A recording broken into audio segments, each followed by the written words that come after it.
up, Badlands? Explain those Badlands. That's a hell of a name.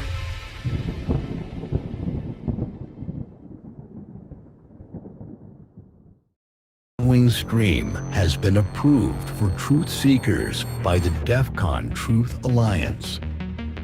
If the opinion that's coming out needs people to be silenced, it's a psyop. There are psychological operations in play. So if you can't question it, if you're supposed to just go along, it's a psyop.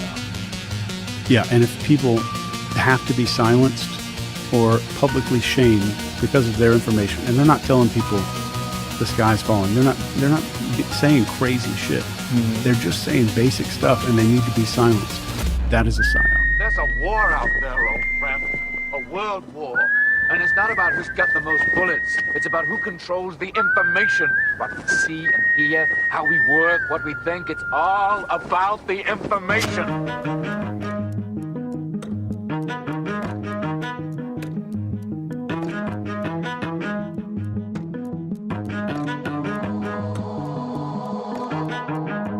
Running through the dark, nowhere left to hide.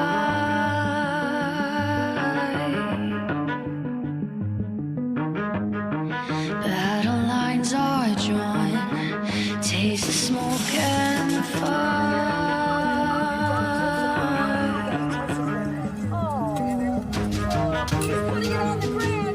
We're the ones that were on the ground. We're the ones that are actually reporting what's going on. Control said all units clear out from there. We're not sending anybody over to that location.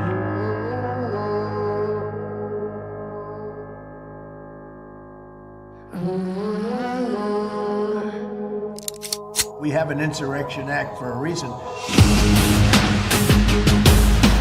This is warfare.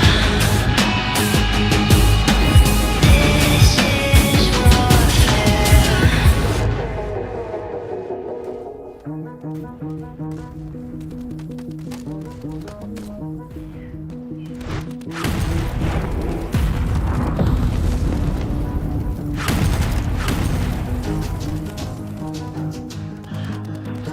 That is a psyop. Bad guy can't win.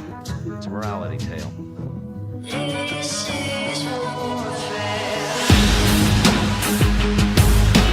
This is warfare. The eyes see and the ears hear, the mind believes. This is warfare.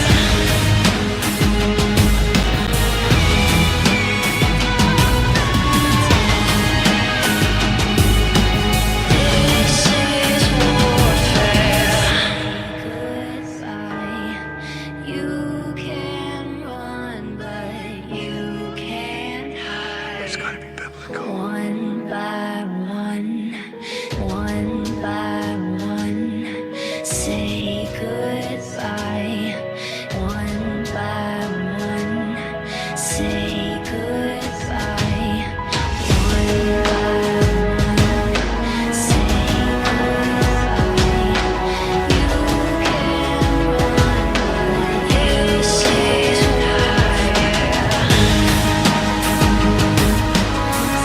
warfare. This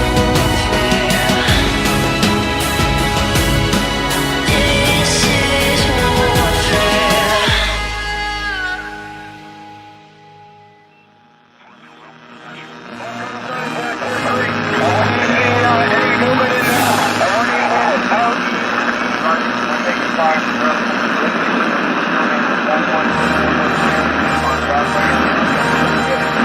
This is warfare. That was interesting. We're like ghosts there. We're like ghosts there for a second. What's up, Elf Warrior? It's Tuesday night, baby. So you know what that means. It's DEFCON ZERQ. Unfiltered, uncensored, unfolding. The show to watch on Tuesday nights right here at Badlands Media. I'm freaking pumped for tonight. Exhausted as always because we're in irregular warfare. I think between the two of us, we probably got a combined sleep of 4 hours or 5 hours in the last 24 hours. It's rough with Sunday night into Tuesday night. Just Monday's that middleman, and now my kids started wrestling, so I got wrestling practice and then dinner. But you know what? It's for the country, bro. Absolutely. It's what it's for. That's what we're doing this for. We're trying to get that news and information out there. We're trying to help people understand the bigger picture of what's happening right now. And man, Epstein. Listen, before we even get into that, because that'll probably make up a large portion, if not the entire portion of tonight's show. I wanted to ask you this. I actually wanted to call you today. I just didn't have a chance to get to it. One of the most, and I'm gonna put it out there because if the audience is saying it, they're feeling it. I'm getting emails and DMs and messages. It's in the comment section. So if people don't believe me, just go read the comment section.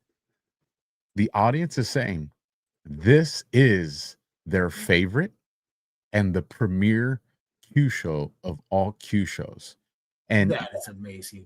It is. But what's really cool is the consensus. There's a lot of reasons why, but the one reason that's consistent through everybody is you guys are bringing context to what it means. You're showing us how this actually applies. And I would just say we appreciate that, you guys. Could we ever explain how much work goes into this? Probably not. Is that part extremely important? Probably not. What's important right now is the time that we have with you guys to deliver the message of what's going on, to provide clarification of what's going on, because we are in irregular warfare. So with that, you guys, Rumble Rants we'll be reading at the end of the show. Badlands Boost we'll be reading at the end of the show. YouTube Super Chats we'll be reading at the end of the show. But we will give a shout out when you guys do the gifted subs, because those do disappear.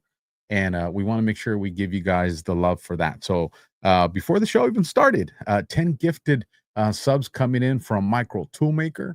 Then we have another set, Lizzie Lizard 1 gifting a subscription out there. And then on top of that, we have RPG 3573 gifting 10 subscriptions. So thank you for helping out your fellow Badlanders when you do that. And if you guys are new to the show, stick around. You're going to enjoy it. Josh, you said it right now, brother. Epstein. Give us a little teaser on some of the stuff you want to talk about tonight, and then we'll go into our ads and we'll get rocking. So we had the House and the Senate today vote to push through the Epstein files resolution to force the DOJ to release the Epstein files. Unfortunately, the House has no authority over the executive branch to do this, but it's more of a play of show. Donald Trump said he would sign it, which with executive authority, then the DOJ can begin that process. We know that Pam Bondi has direct oversight over redacted, so I'm pretty sure Susie Wiles is calling up Pam Bondi and telling her what she can and can't do, just like Susie Wiles is doing inside the White House. That's just my own thoughts. But let me give everybody the big kaboom here. You're going to learn nothing new from whatever gets released about the Epstein files. You're not going to see any like big revelations. There's not going to be any, strings that pull that unravel something. What we know already is just the tip of the iceberg. And we're going to discuss a lot of these things tonight. The intricacies of how Epstein was actually formulated into a lot of these things is much deeper and darker than I think people could ever imagine. I'm there with you. I'll definitely give you guys my take. It's going to be a fire show.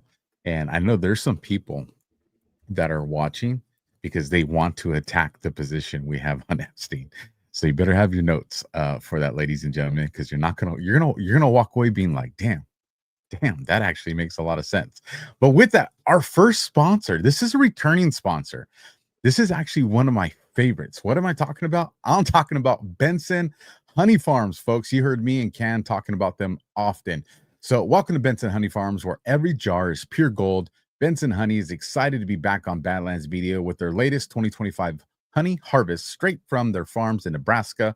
While they've been busy working to improve our state politics from the ground up, they never forgot the importance of sharing the best honey around. Did you know honey isn't just a sweet treat? It's a natural medicine, perfect for alleviating allergies, soothing upset stomachs, or as delicious natural sweetener for baking. Benson honey is never heated, ensuring you receive it in its pure, raw form, full of natural goodness. At Benson Honey Farms, quality and purity is top priority, and they're committed to providing the finest honey from hive to home.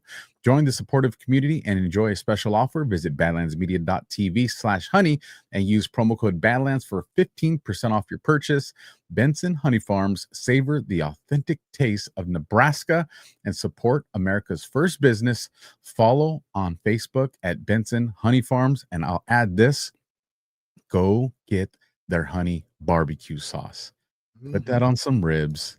Write me later. You'll thank me. You'll love me. And our next one, and it's showtime. You guys, Badlands shop. When your favorite Badlands show wraps up without a raid, visit the Badlands website to explore our incredible sponsors. From products featured on the show to kickstarting your shopping list, the Badlands shop has you covered. Every purchase you make is a powerful vote for the future you believe in. We make it easy to shop America first, supporting Badlands creators and patriot small businesses that champion freedom. You're not just buying a product, you're fueling a movement with every dollar spent. Thank you for supporting businesses that support Badlands Media. Head over to badlandsmedia.tv and click shop from the menu, or go directly to badlandsmedia.tv/shop. And with that, brother, it is showtime. So you were saying right now, we're not going to get any new revelations, and I definitely have that as one of my most likely scenarios. These are my three scenarios, right? And you nailed one of them, so I don't have to recap that. So scenario one is what Josh outlined. Scenario two is Trump walked them right into a trap. Breadmaker62 gifting 5 Badlands subscriptions. Thank you, Breadmaker. And what do I mean by that? He just spent the last 10 and a half months, going on 11 months, right? And what has he gotten them to say? He's gone anti-MAGA, anti-America, anti-Trump, anti-Republican, anti-conservative. He got Kevin Spacey and Stephen King to say, we want the Epstein files, to make arguments about why they want the Epstein files. And we've kind of explained why, this investigation, the hoax investigation, not the hoax victims, was something that they were using to set up, because they are under the understanding Trump's never going to do it because we know what we left in those burn bags. We know he's not going to want to say that, and then we're going to get to say that he destroyed it. Meanwhile, we have it all, right? We've talked at length to explain that. So now when Trump comes out in the last 48 hours, 72 hours, and he's just like, yeah, let's do it. I'll sign an executive order. Let's get the Epstein files. All of a sudden, you can tell, and I don't know if you had a chance to see this, Josh, but I've been screenshotting it and witnessing it on social media. It's like, when someone on the cartoons, when they're running and they pump the brakes and they're like, right, with their heels in the sand. I've been seeing so many social media influencers. Whoa. He's destroying it. He's destroying they're scrubbing it. You have Epstein's brother that came out and said, yeah, they're scrubbing it. They're doing this.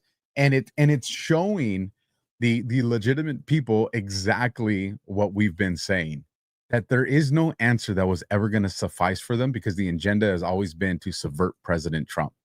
And I think they're worried now, as well, if Trump's willing to show it, what the hell is he about to show? And I think that brings us down to two scenarios. It's either the scenario you said, or it's a scenario where we're going to see like legitimate. So go ahead. Yeah, there's a lot to break down here. Okay. So number one is, what have we learned over the course of the last few days? Anna Paula Lumet comes out and says that we have a whistleblower that came forth from the Biden DOJ that claims that the Biden FBI destroyed massive amounts of Epstein evidence. We knew this. We talked about this months ago, that back in March, actually, me and you were talking about this, that so everybody's got to kind of paint a picture here of what happened. So 2000, so the emails that originally got released by the Democrats, ones with the redacted names on it, right? When we look at these, it's interesting because it goes from 2014 and then it goes to 2018, 2019. Why that huge dump from the Democrats? Why were they positioning it like that, right? So there's a reason why they did it like this. It's called framing, and they were trying to frame a narrative to make it acceptable for people. So you have the 2014 email from Kathy Rumeller, who is a senior counsel at the White House to Barack Obama, right? Epstein says in this, you need to talk to boss, whether they're pertaining to attending the climate summit in 2014 at the United Nations. Who's the boss of Kathy? That's Barack Obama. He makes another indication of this in 2018. I didn't offer him a time yet, as I need my marching orders. And this is to Michael Wolff. Now, who is he talking about again? We can assume Barack Obama. But this is telling you that in this time frame, Epstein is working for someone or something. Now, we know during this time frame that after Bannon leaves the White House, he goes and immediately starts working with Jeffrey Epstein. It was visualized, if you remember back in 2017, 2018, when Bannon was kicked out of the White House, that it was a divergence between Bannon and Trump. Well, what's he do? He immediately goes over to Epstein, and he starts helping Epstein with media and PR and personal relations to make his image better into the public. He does a 16 hours of interviews with Epstein for a documentary known as The Monsters. 3 months after Bannon leaves Epstein, Epstein's arrested, and then just a few days later, he's quote-unquote suicided and dead. I'm sorry, but something bigger was going on here. Now, within that time frame, 2019 time frame, just a few months before Epstein was arrested, you have direct coordination of the disposing of former attorney of Donald Trump, Michael Cohen, with Democrat members directly texting Jeffrey Epstein in the process of this. Okay? Now, this is kind of important because if you start to look at the emails between Epstein and Michael Wolff, what you're not witnessing is true and real emails. You're witnessing a operation to lay the foundation for evidence against Donald Trump through Jeffrey Epstein. As in, they were planting an operation of evidence in these email chains with Michael Wolff and Jeffrey Epstein against Donald Trump in and around this time frame. They were going to use it, but here's the problem. They couldn't use it between 2016 and 2020 because they didn't have control of the DOJ, the FBI, and the White House to the extent that they would need it. So they couldn't remove all the important documents that would take down their donors, would take down foreign heads of state, ties to intelligence agencies. So what do they do after they get it in 2020? They go in there, they destroy all these documentations. But you and I know, just like John Brennan was surprised to hear that all that information was found in the secret skiff in a burn bag, that he's like, that information doesn't exist. It's Russian propaganda, because he knows it was destroyed, but in actuality, it wasn't. So we can understand that potentially there's going to be some connections made to Democrats, to Democrat donors, to a lot of these globalists through Epstein. But what I'm saying is, we're not going to learn anything new that we didn't already know. It's going to come and be confirmed, but we're not going to learn anything new. You're not going to learn the very, very important dark details. And this goes back to Epstein's history, 1970 at the Dalton School. This moves into direct connections to Iran-Contra. This moves into the CIA Finders program. This moves into what Epstein was really doing as a middle management intermediary between NGOs and three-letter agencies, and how he was their money man and moving money, allowing for drug traffickers, human traffickers, and other types of operations to continue, of what he was doing at Zorro Ranch. You're not going to learn any of that, because that stuff is very well protected under national security. And this is what came out today with Mike Johnson saying that, hey, no, there's certain things that are national security protected that you're not going to find out. And so we're going to have a controlled disclosure on Jeffrey Epstein. And you're absolutely right that Donald Trump just played them like a freaking fiddle. What did he do? The rumors came out that Trump's in the Epstein files. Trump's in the Epstein files. He calls it a Democrat hoax, a Democrat hoax. All the people out there, Kevin Spacey, Stephen King, they're all like, yes, release the Epstein files, because they were told and guaranteed that their names have been removed. Those documents have been removed, and we set up Trump. We put emails in there. They're going to make Trump look like the bad guy. So when they start seeing Donald Trump playing this game, like, no Epstein files, please don't release them. I don't care. I don't want to hear about it. They're going to push for it. And that's what we talked about months ago. We said they're going to try to get the left on board with releasing the Epstein files. Before it actually comes out, you're going to have them fully on board to where they'll vote for it. We just saw that today. Now, another key point here. Oh, hold on. Pause there, because I want to show an example of how long because me and Josh have been talking about this before even the inception of DEFCON, folks. That's how far back this goes. And I did this last night, and I won't do it as detailed as I did last night. I just want to highlight some points. If you guys want the long version, you can go watch Just Alpha last night on my channel.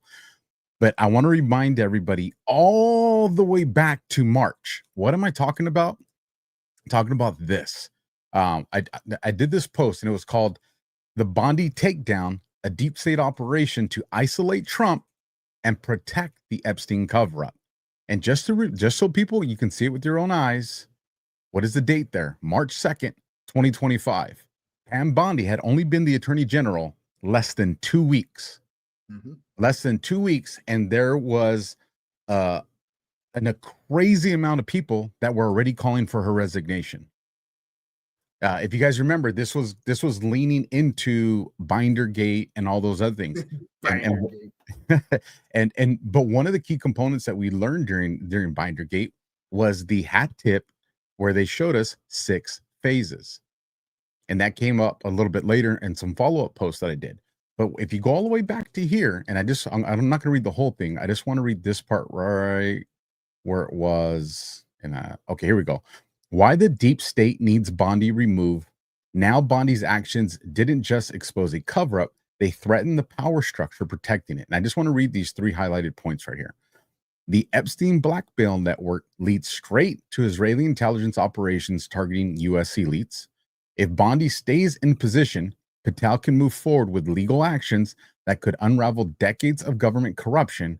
Removing Bondi weakens Patel, and if they take Patel down next, Trump loses the strongest legal warrior. And then the other one, and I think it was in this post, because you will remember this, because we were talking about this not too long ago, or it might be in a follow-up one.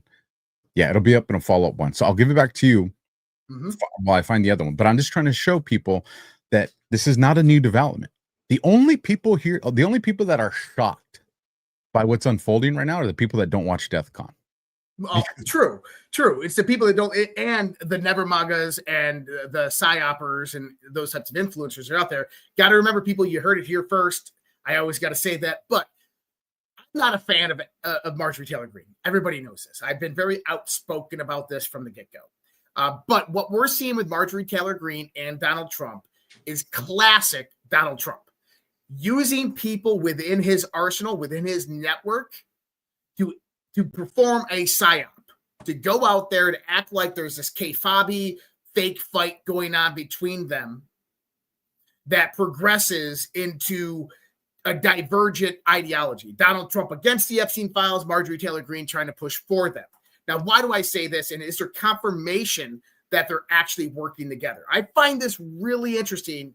And for anybody out there who doesn't do the Q stuff, I know there's probably some people watching. Let me first preface with this, because I know people are going to be like, oh, God, he's going to talk about the Q stuff. But let me preface with this, that number one is, yes, Q was a psychological warfare operation.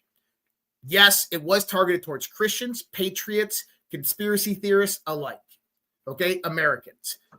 But here's the idea, is that is the kickstart that many of us needed to wake up, to get started the research and the dig and the follow the breadcrumbs and uncover certain things. Not everybody in that movement is like, just trust the plan, dude, and get your popcorn ready because it's already done and it's already been had, and JFK's coming back tomorrow, JFK Jr. is coming back.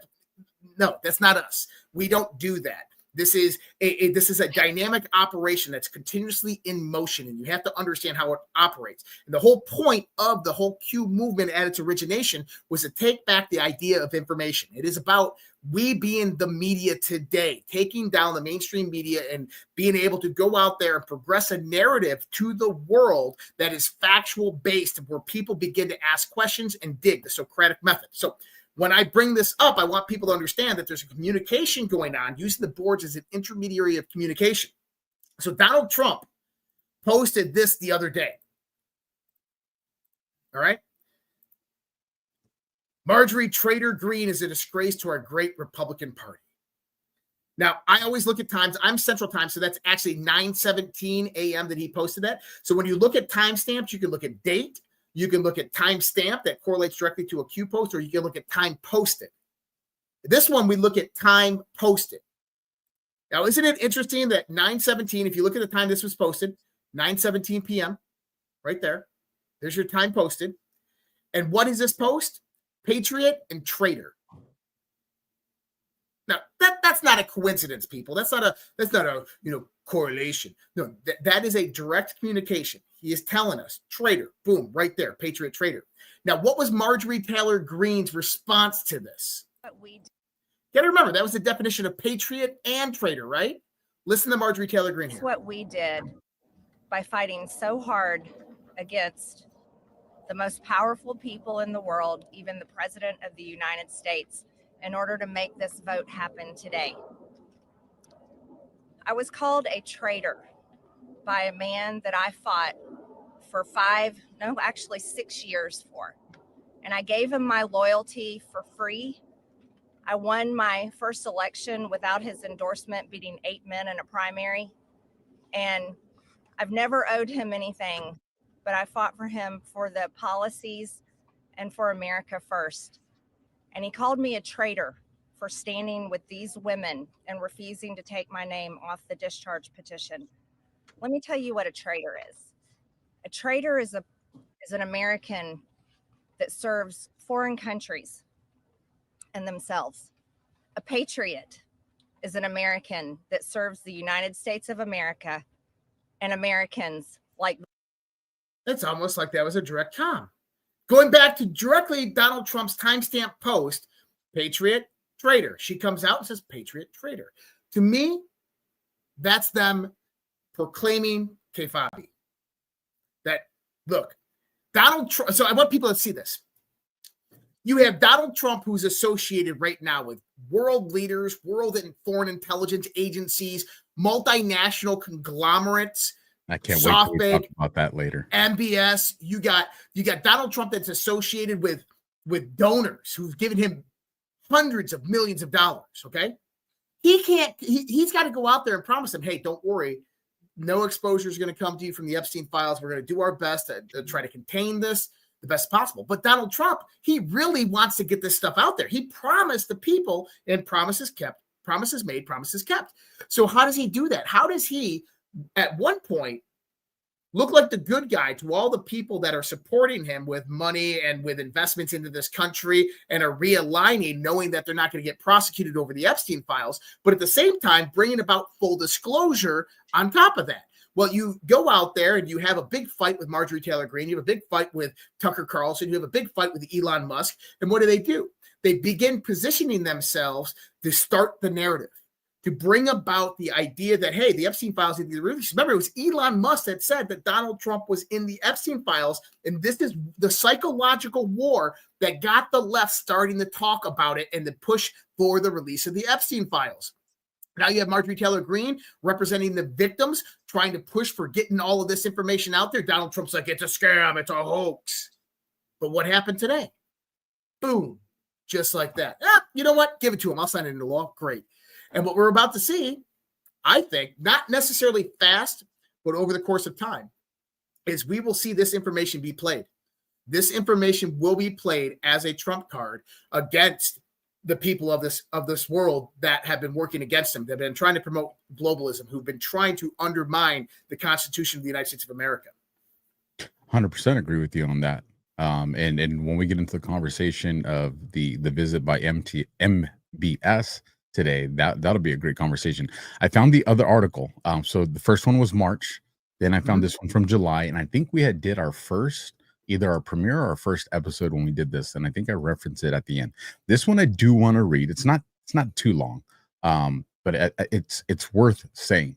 Now remember, folks, this is from July this year. Before this, people were ever talking about it. You heard it here first.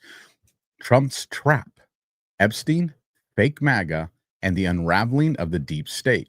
To those still asking, what is Pam Bondi doing? And people are still asking that question. Why? Because they're not watching DEFCON. Let me remind you, President Trump has repeatedly made it clear that he is pleased with her. That's not fluff. That is a signal.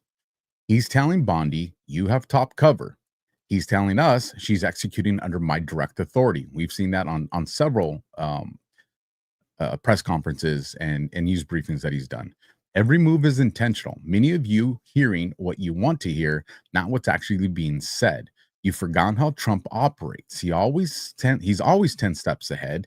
You laugh at 5D chess while Trump's destroying you with it. We see that happening right now. President Trump didn't just stumble into this Epstein conversation. He orchestrated it. He's forcing the entire world, including those who once denied or ignored it, to talk about Epstein every single day. Again, folks, this is back in July. He knew fake MAGA, FAGA, would try to hijack the narrative to erode support for him. That's why we told you from day one, Trump would release intelligence and truth on his timeline for maximum strategic impact that doesn't negatively impact the RICO investigation that's in play that you will claim to have always known about in the future too. The man understands 5GW, RICO, and psychological warfare better than any of his enemies. He ambushed the infiltrators and used Epstein to trap them. Suddenly, names that respectable voices would never utter, Pizzagate, Frazzlerip, the Clinton Foundation, Hugh Abedin, Podesta, are all back in the light, front and center. The conspiracy theorists are getting vindicated in real time again. But here's the truth that many still don't understand. The blackmail, the leverage, the crimes against children, that's only the surface. And this is, I want to cue you up on this, Josh, and you've mentioned it, but I want you to talk about it a little bit more after, I finish this up right here. What Epstein and his handlers were doing goes beyond that. The science behind what they're doing with those children will be the real horror that breaks the world when it's exposed. To my audience, you've been studying the rabbit holes for years. The ones now pretending that they've always talked about Epstein, they're frauds. They're virtual signaling liars who never dared name the darkness and still don't, but you did. Now Tulsi Gabbard drops the Russia hoax bomb on national television. That wasn't random. It was strategic. The next phase is unfolding. The criminal enterprise is being identified. They're setting the stage to prove that it's an ongoing conspiracy. And why does that matter? Because it nukes the statute of limitations lie that they've all clung to.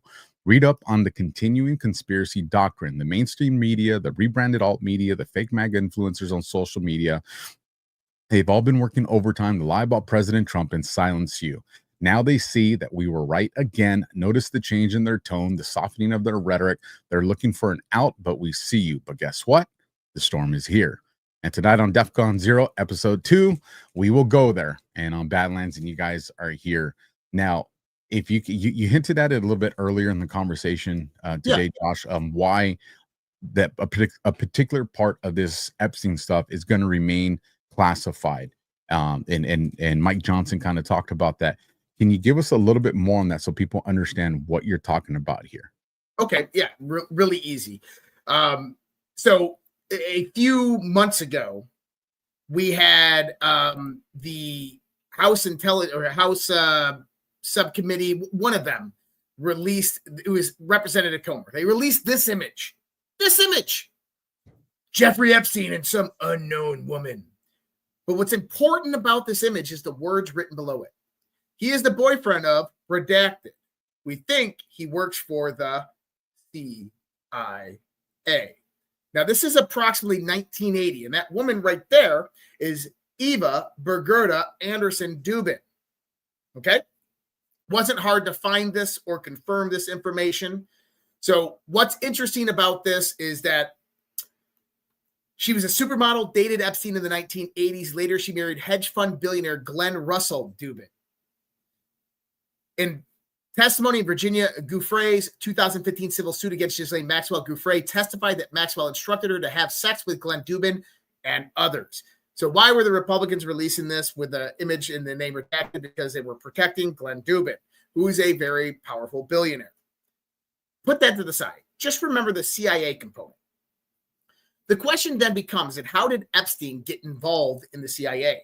He was part of the GATE program, gifted and talented education. He was recruited. How did he get recruited? You got to go back to the 1970s, specifically 1974 to 1976 at the Dalton School. Epstein taught math and physics at the Dalton School, an elite private school in Manhattan. The headmaster at the time is the one who directly recruited and interviewed and hired Epstein. His name, Donald Barr. He had worked at the OSS, the precursor to the CIA, during World War II. Barr was well connected in intelligence finance circles, and his son, William Barr, later became U.S. Attorney General. Yes, the same William Barr under Attorney General of Donald Trump that arrested Jeffrey Epstein. If Epstein was flagged as mathematically gifted but uncredentialed talent with social skills, this would have been a logical entry point into the CIA. Now, to give you a little context on this, we can go into the whole Nazi thing. I don't think we need to go to OSS into the CIA.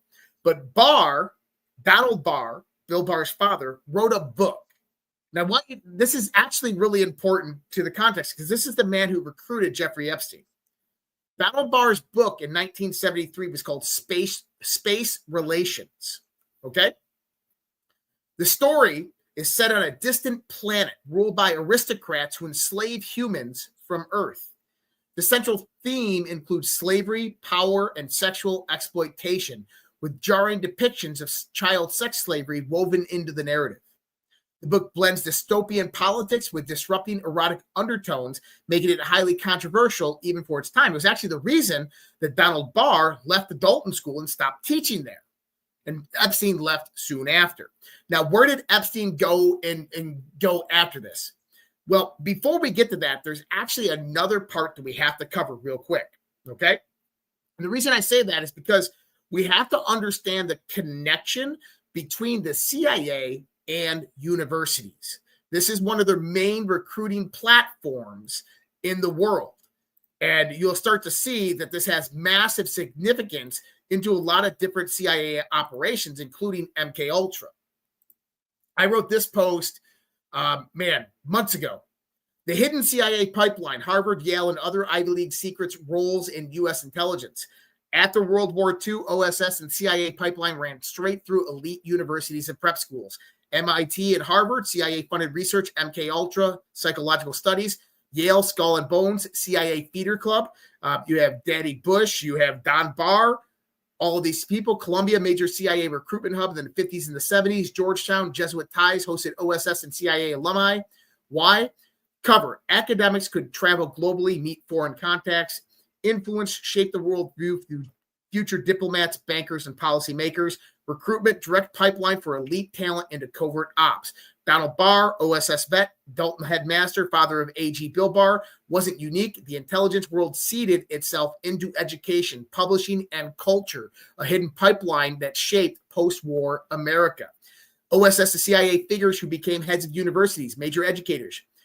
James Conant, Harvard professor, 1933 to 1953, World War II intelligence Manhattan Project liaison, shaped U.S. Cold War science policy.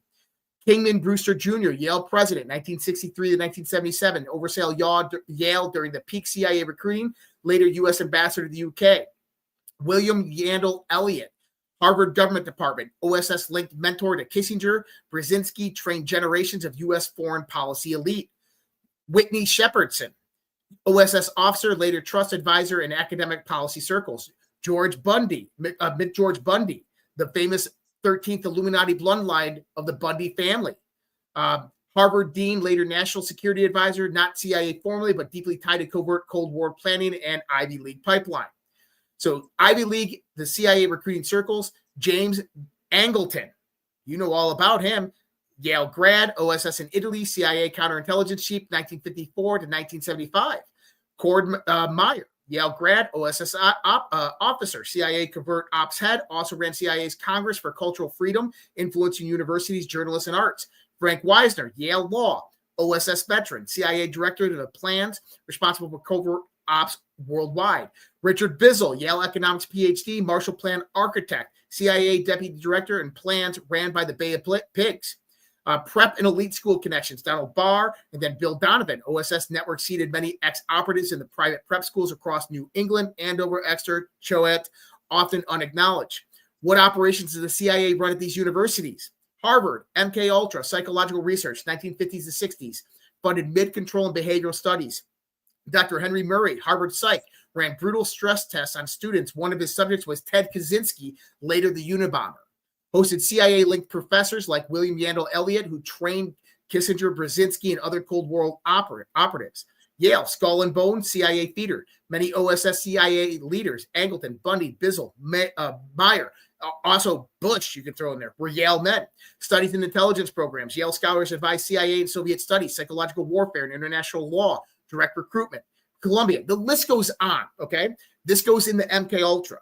But it's really important to understand that the universities and education centers were the primary point of distribution of the intelligence apparatus that was being developed, not just nationally, but globally.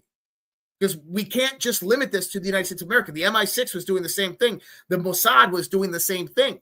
MSS, Chinese intelligence, was doing the same thing, and they still are doing the same thing today. Now, why is that important to what's happening right now today? Because you got to understand the things that Epstein was directly connected with. Now, have you ever heard of a guy by the name of Aden Khashoggi? I have. And before you go further with it, shout out to Next News Network who rated the stream. Appreciate you guys and welcome audience. But go ahead with Khashoggi. So everybody's heard of Jamal Khashoggi, who was killed during the first Trump administration. The rumor is that MBS, the Saudi crown prince, had him killed, watched it live feed as they numbed his body while he was still awake and conscious, and they cut 1-inch blocks off of his body and fed it to dogs.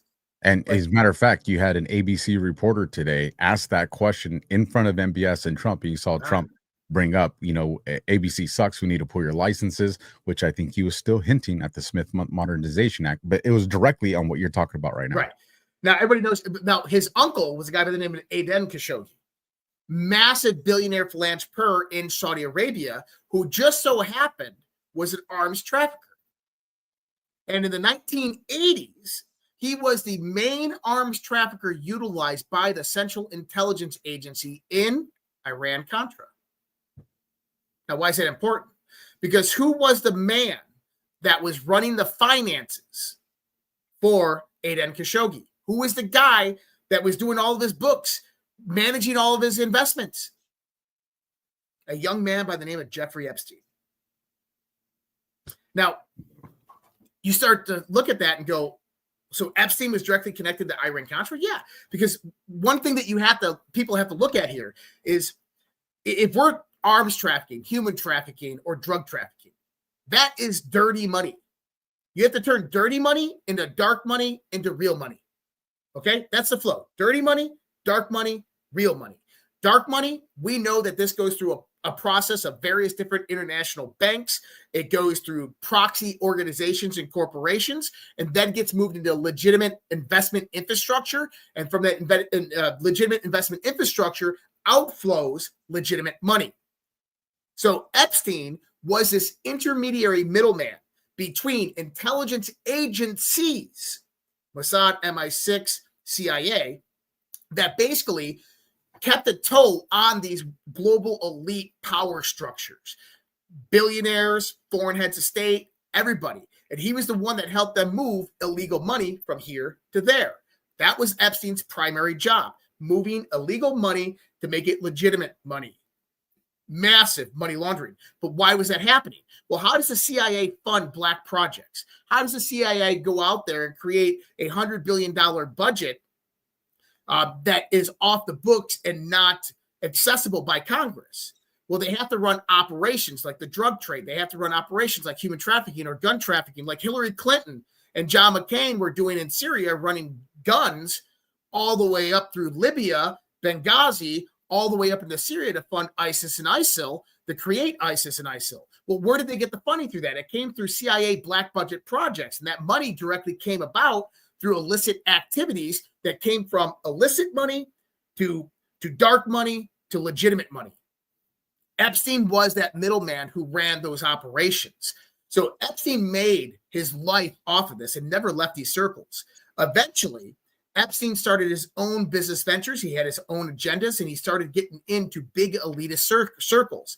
Now, many of these elitist circles are what I would consider to be eugenicists. This goes back all the way to the late 1880s, when you have family courts in the United States of America. Everybody remember family courts. But back in the 1890s, family courts weren't called family courts. They were called eugenics courts.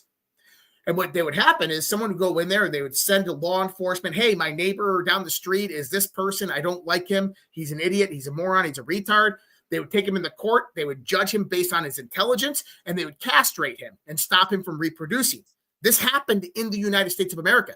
Actually, in 1933, the Nazis actually adopted eugenics laws directly from the state of Georgia into their parliament.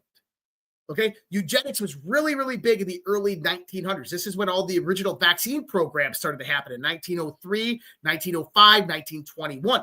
It was funded by the Rockefellers, by the Carnegies, by these large institutions. And eventually, after the Nazis came to power, the eugenics organizations began to collapse because everybody was scared of that word.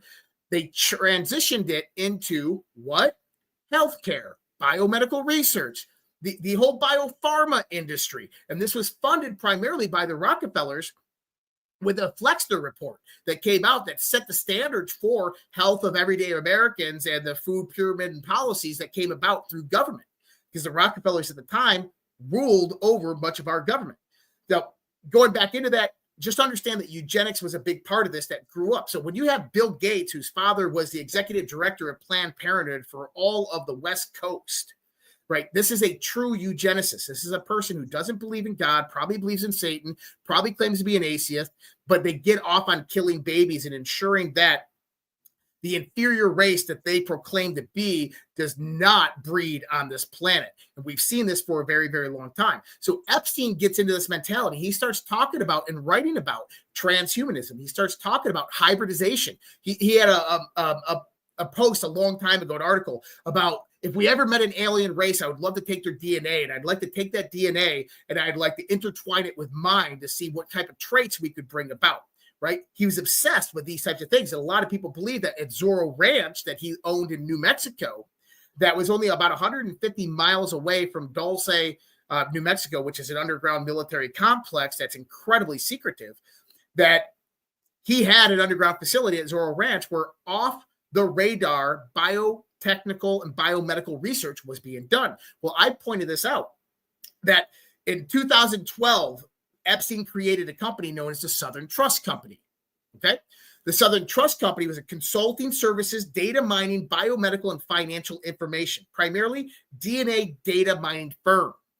They searched, they had clients among big banks and big pharma, big tech. They used people's genetic sequencing to determine which drugs would work best on them. In other words, Jeffrey Epstein used a Southern Trust Company, a DNA data mining company, to go into third world countries. And one of the examples of this is they would go into Somalia. I believe it was Somalia. Hold on. It was Ethiopia. They go into Ethiopia and they build this school. Remember Oprah's schools in Africa? I do. This is what this was all about. They would go into these schools and they would build them and they'd say, hey, your children can go to school here for free. And the people were like, oh my God, this is amazing. Thank you, Oprah. Thank you, Jeffrey Epstein. And the moment they came into the school, they would go into them and they would issue them a digital ID, and they would take their biometrics and they would take their DNA. And if they refused, they didn't get to go to school. This is what they did around the world. And they were taking these kids' DNA. And then when they go out there and they identify certain genetic characteristics, those kids would disappear. Because Epstein wasn't a procurer of children just for pedophiles. He's a procurer of children for everything, including biomedical research and biotechnological research, which primarily was done in autonomous zone regions like Ukraine and Venezuela. The reason those are so important is because they don't have oversight through the international community. You're not overseen by the EU, or, you know, there's nobody in there. This is why the US had 72 biolabs in Ukraine. So these biotech firms would establish dominance in these areas, like the 72 biolabs in Ukraine, Black & Veatch, Metabiota. We had German Merck that was in there running them, and they would bring these children. By the way, what was one of the largest human trafficking, child trafficking countries in the world? One of the major hubs, Ukraine. So you have all these children flowing through there. They would take the ones that they had specific DNA characteristics that they wanted, and they move them into these biolabs, and they do genetic research on them. Why? Think about it like this, is that human DNA, by the time we get into our 40s and our 30s, our DNA has gone through so many iterations, it's damaged. It's a copy of a copy of a copy of a copy of a copy. Children, they don't have that problem. They have the nearest pure type of DNA. So if you're going to use like CRISPR-Cas9 or mRNA type of technology, you want to do it on someone who has the most purified level of DNA, not something that's iterated over multiple different times. Let me interrupt you right there for a second. Good, I needed to breathe. One, this is the shit freaking nightmares is made of. But two, when you're talking about the purists, do you think that is there a correlation here with when they were doing the COVID vaccines on infants? If you guys remember, they had ended up saying, hey, right on newborns, literally newborns and infants, they were saying that they could get the jab and they could get remdesivir. Now, we knew a lot of the fear surrounding the remdesivir, but is this tied into that? I'm curious. So I'm assuming it is, because I mean, you got Bill Gates that is a major player in this. Bill Gates and Jeffrey Epstein kind of met and collaborated in around 2012, 2014 timeframe. And we know that is that point to where these operations of gain of function research really began with zoological viruses. And this is where Epstein and Bill Gates really become friends, is in and around that timeframe. We know Bill Gates, 2016, Bill Gates invested in a company, the same company that actually George Soros invested in during the same time, that developed testing for zoological viruses. In 2020, at the height of COVID, George Soros and Bill Gates came together and actually created a consortium which invested in another company called Mologic. If any woman out there that's ever taken a pregnancy test and went and peed on the stick, that test right there, the patent for it is owned by Mologic, which is now owned by George Soros and Bill Gates. But it was the same technology that was being utilized to develop testing for COVID-19 and other zoological viruses. So just understand that collaboration is there. This is where it kind of twists, okay? So let me ask you one more question before I get into that twist, because it's still tied into this. You remember during, and I forget what phase of COVID it was, but we had the two military army ships, the medical army ships or Navy USNS Mercy. Yes, you had one on the East Coast and one on the West Coast. Right. Now, during that, there Port was 99, Port 93 at New York Harbor in Manhattan. Yeah. And during that time, you started to have people leak information that some of the kids or some of these victims that were being recovered had abnormalities where they were human, but they didn't look human. And I remember the time there was information surfacing that these were not people or kids that were being subjected to, the sexual occultism atrocities, but that these were victims of science experiments. And it sounds a lot like what you're talking about, bro. Well, and this is, and here's the thing is, and I hate to say it like this, and this is sad. The experiments that didn't work out, they're no longer with us. Let's just say that. That's one of the main reasons they would utilize kids from third world countries, traffic it through these channels, and then they'd bring them to biomedical research. And when that research didn't work out the way they wanted it to, they're just like mice. They give them an injection and take care of them. That's sad. It's sick. It's disgusting, but that's what you're dealing with. And I mean, Epstein was even known for talking about that. We have to go to the extremes if we're going to explore science and the extents of which science and biology can actually go. So Denise George was the attorney the district attorney in the Virgin Islands that was investigating the Epstein case.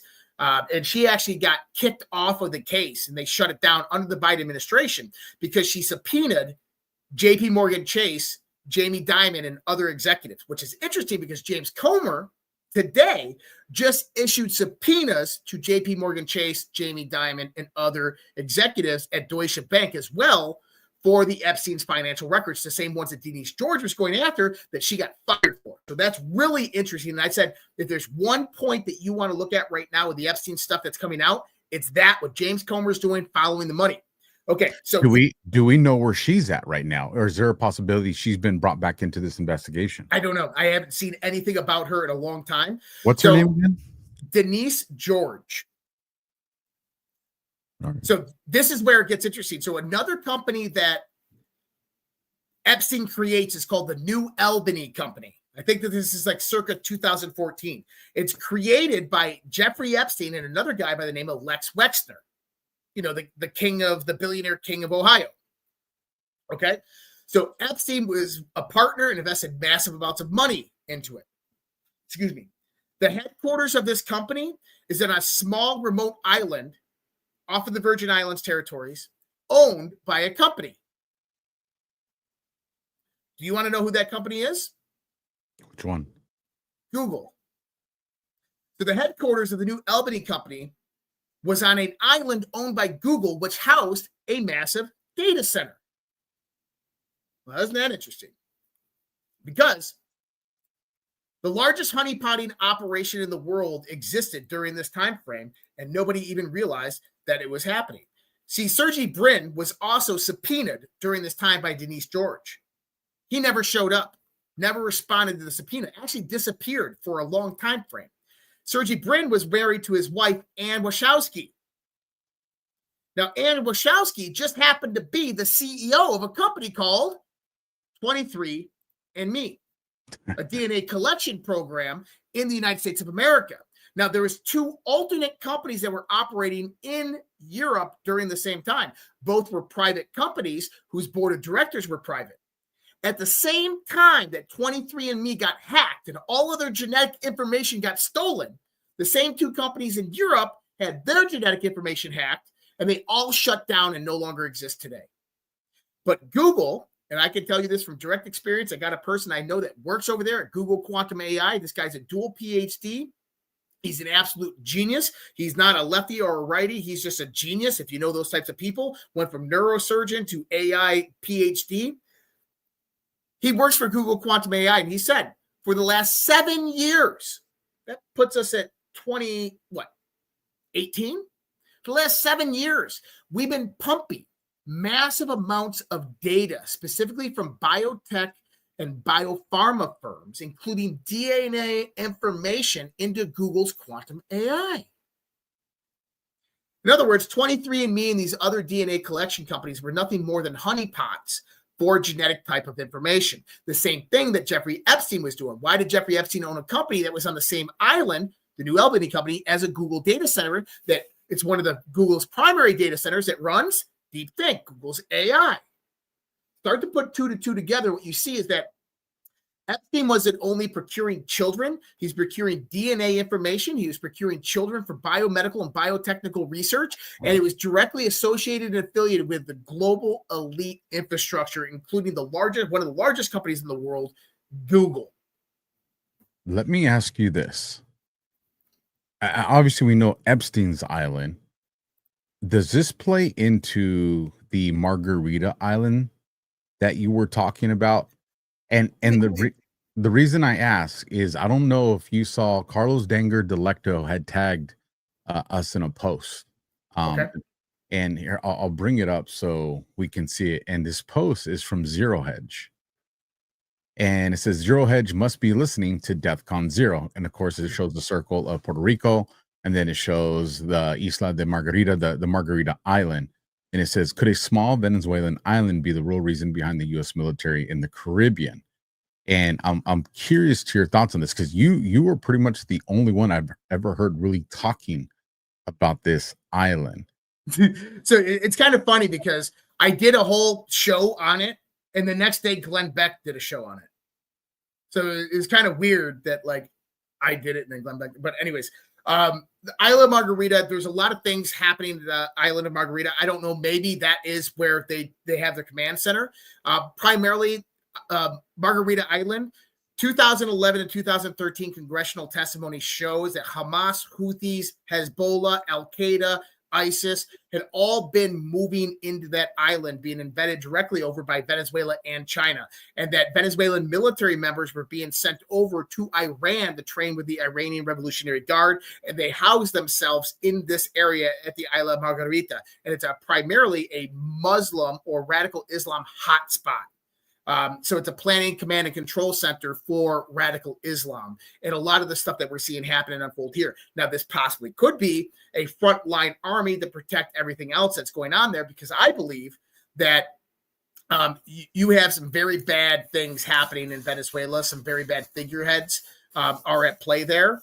And that Maduro is not necessarily a bad guy, but being controlled by these. And I think that Trump's trying to give him the ability to free his people and his nation from all of this. That's just my thoughts. But going back into the Epstein stuff, there was a point that I was going to make here, because when we bring it all together, it starts to bring about this idea. 476,000 children immigrated into the United States illegally through the southern border and then disappeared. Where did they go? I got a thought for you.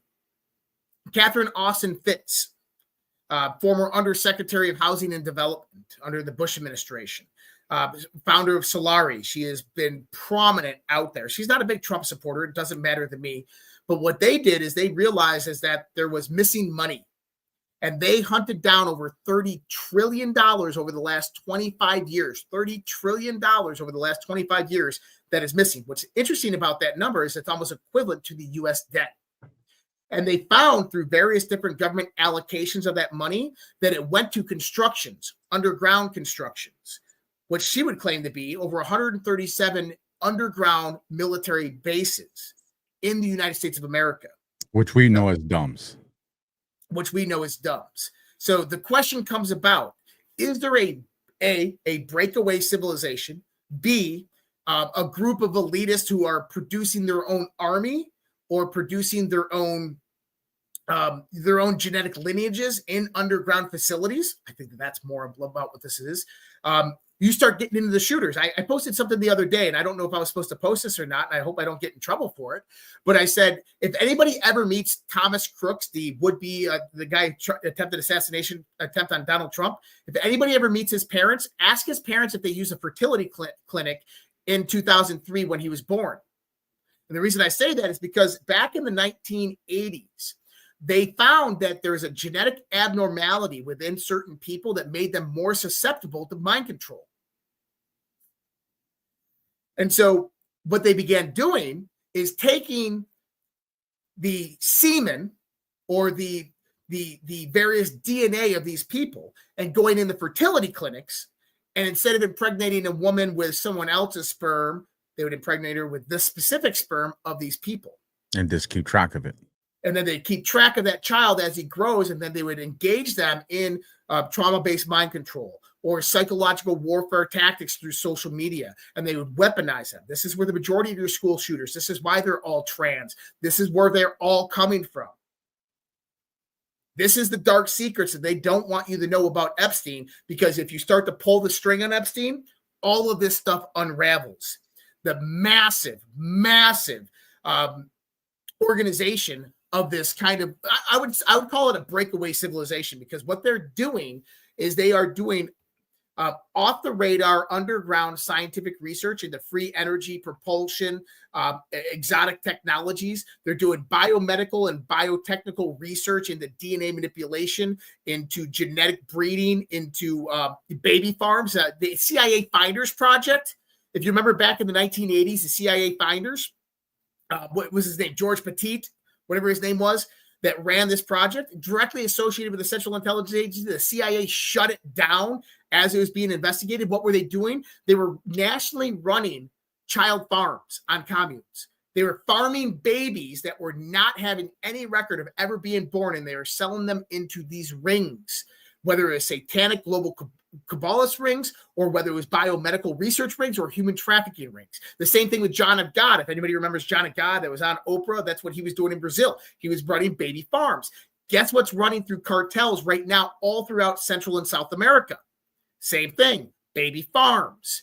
So when we have 437 children that disappear from CPS, something bigger, much bigger is going on here. And when you begin to pull this string back, it starts to unravel a very deep, dark conspiracy. Now, if you go back when Trump rolled out the red carpet for Vladimir Putin and Vladimir Putin landed, the next day on that Saturday, Trump put a post out and he was calling out Van Leiden of the EU. Now, it's pretty funny because the commissioner of the EU is appointed. She's not elected. And so when all of the world leaders met at the White House, he made her sit outside because she wasn't an elected leader. I love Trump. But that Monday, this is when they were planning for all of the members of the EU to come in and have the discussion about Ukraine and Russia. That Monday, he put out a post and he says, I just had a great conversation with Ursula von der Leyen of the EU about the massive problem of missing children around the world.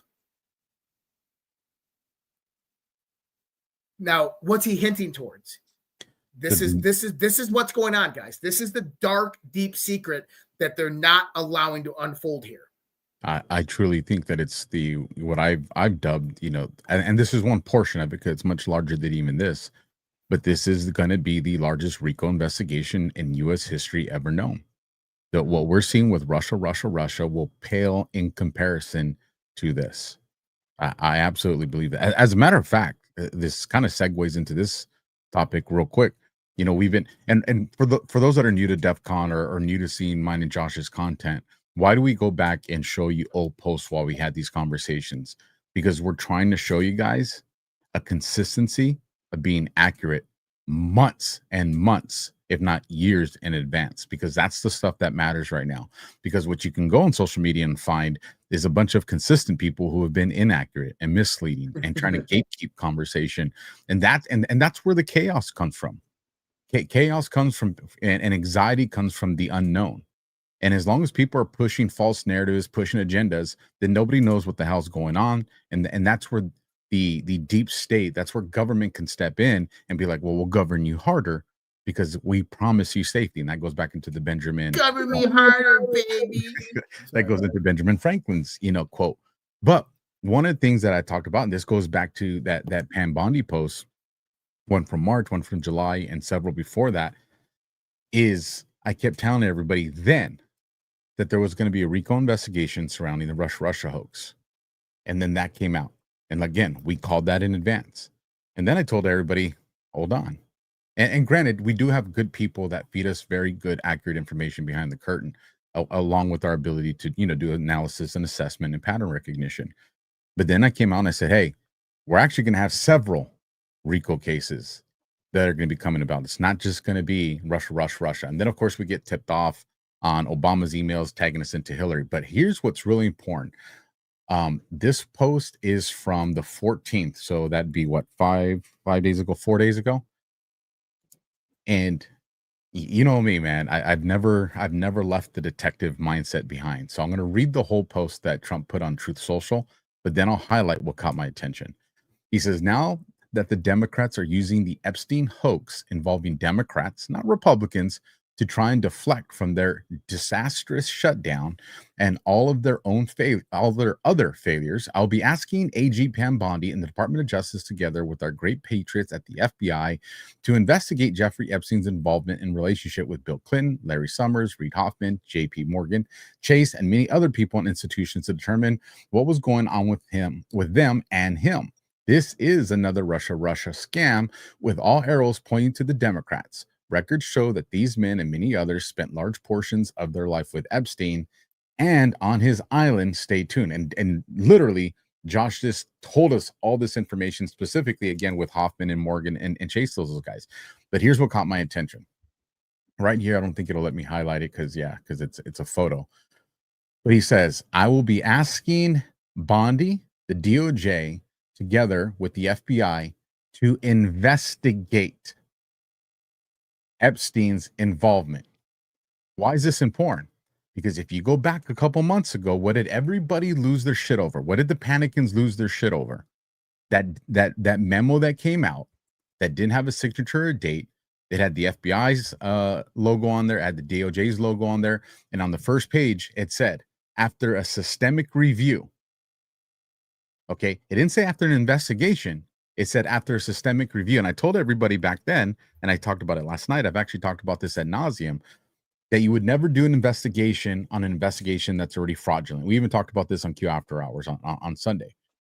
I said you would do a new investigation. And then I said, even in that memo, the author or authors of that memo showed the distinction that they understand the difference between a systemic review and an investigation, because when you went to page 2 of that memo, on the very first sentence of the top of that page, it talks about Cash and Bongino investigated Jeffrey Epstein's suicide.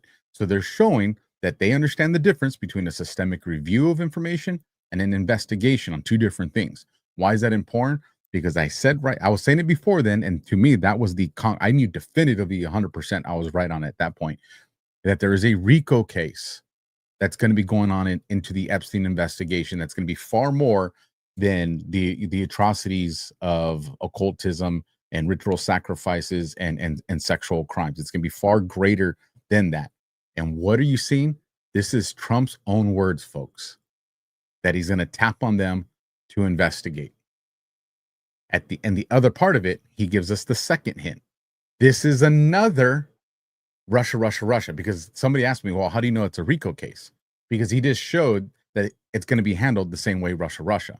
And what is Russia right now? It is a RICO case. And so what he's telling us right here is that he's going to task them, and I think they've already been tasked, and I think they've been working on this for quite some time already. The Epstein case is a new investigation, and it will be a RICO investigation. Your thoughts on that, Josh? I think you're spot on. And, interesting enough, Larry Summers today announced that he's stepping away from the public light, resigned all of his positions, and is leaving the public spotlight. So we are going to get disclosure. I don't know how far the Trump administration is going to take this unless they align this to, tax fraud, money laundering, all these types of things, perjury. Bill and Hillary Clinton obviously didn't show up to depositions. I heard that they're going to release a subpoena for them to come testify. That'll be pretty interesting. But this dark, evil, cabalic network that we're talking about here, it's massive, guys. This is what we're talking about. I mean, if you start to think about the infrastructure, I always look at things in systems theory. I am just one of those people that always looks at systems theory. So I have to break things down into primary, secondary, tertiary, subsystems, so forth. And so when I look at the global cabal, how it operates, I always think of heads of a hydra. So at the top echelon, you have a command and control structure, which is just different heads of this hydra, which are factions. And each faction has its own ideology. Some of these other factions align with other factions and they gain power because that one is in power and control at that point in time. And then you have others that come in and take up their resources and align with their resources. Below this is what you have the distribution aspect of it. The distribution, is how do you implement your agenda? Well, the World Economic Forum was one of the prime examples to look at how they were doing this. They utilized money, influence, and power and leverage, same type of coercive leverage and forcible leverage that Epstein used over world leaders, diplomats, and politicians around the world. What they would do is they would start with large financial institutions, central bankers, large financial institutions, and they would control the flow of money. Then they'd begin the process of helping to implement policy into the money. So they'd bring diversity, equity, inclusion, environmental, social governments into that policy framework for those large financial institutions, which then are the central banking infrastructures that loan money to governments. And then the politicians would pass it, and now this trickles down to the people, the businesses, and everybody else in that framework. Well, it works the same way if you're just talking about an intelligence agency or whatnot.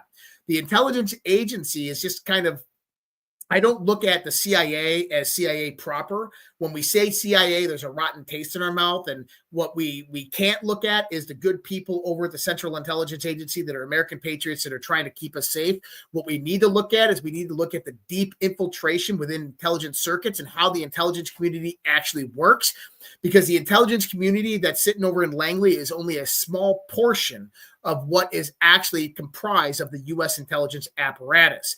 This involves intelligence contractors, massive data centers, large multi-conglomerate corporations, NGOs and NPOs, as well as State Department programs that are operated globally.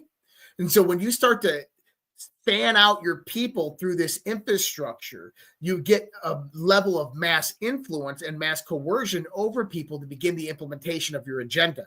And you have to start looking at what Alpha is saying right there on this RICO case as the same way, because they run these things as intelligence operations. They were intelligence operatives that were working for a mission, an agenda to implement this, and they reached the highest hierarchies of world power, from global leaders to the top levels of finance and business around the world, and they were implementing their agenda through force and coercion, through blackmail, through honeypotting, but also through absolute consent of people who would join their sick, dark, evil cult. It's crazy to imagine that this is all coming to a head. Like we're approaching that apex point.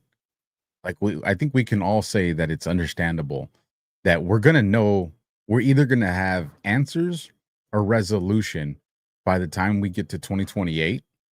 If not, I mean, things are just going to take a turn for the worse. Like that is, yeah, exactly. That is the window that we live in. And we get back from Cocoa Beach. We're all hinted that the next 6 to 7 weeks, and that was a week and a half ago, we're going to be pretty wild. And right out of the gate, we start seeing that stuff unfold. One of the things I want to bring up is the Department of War posted a photo 2 days ago. Let me bring this up so you can see it. And there, let me scroll down so everybody can see. It's the official account of the Department of War, the rapid response one. There's the verified check mark, and it's 5 o'clock my time, so that would be 8 p.m. Eastern. So either 800 or 2000 would be the time on that. It's November 16th. But a little bit about this photo for those that are unfamiliar with it, because I was unfamiliar with it, so I wanted to look it up.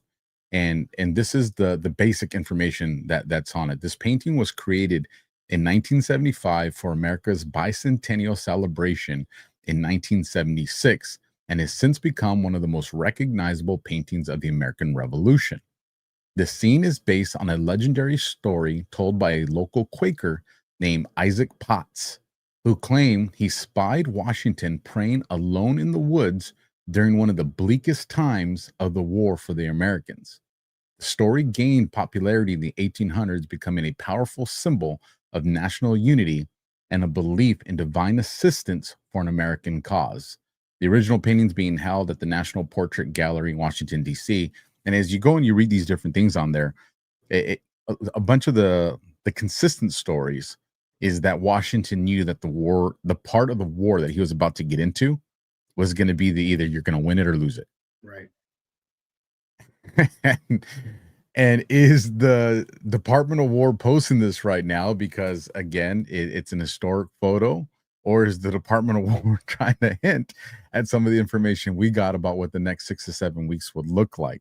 I mean, it could, who knows? But given what we've kind of been talking about tonight, I am kind of curious to what do you think about this? And I haven't checked it with the boards. I might have. I'll double check that. But again, for those that want to use the timestamps, oh, great. We can see if there's relevance or context, but 8 p.m. Eastern or 2000 Eastern would be the timestamps. And then if you guys are looking for a Delta, November 16th would be that. Or if you want to go with 250, since the DOW is 250, that's another avenue. I love this. This is kind of interesting, Alpha. Who's the picture of? That's George Washington. That's right. What are the odds that the 2000 Q post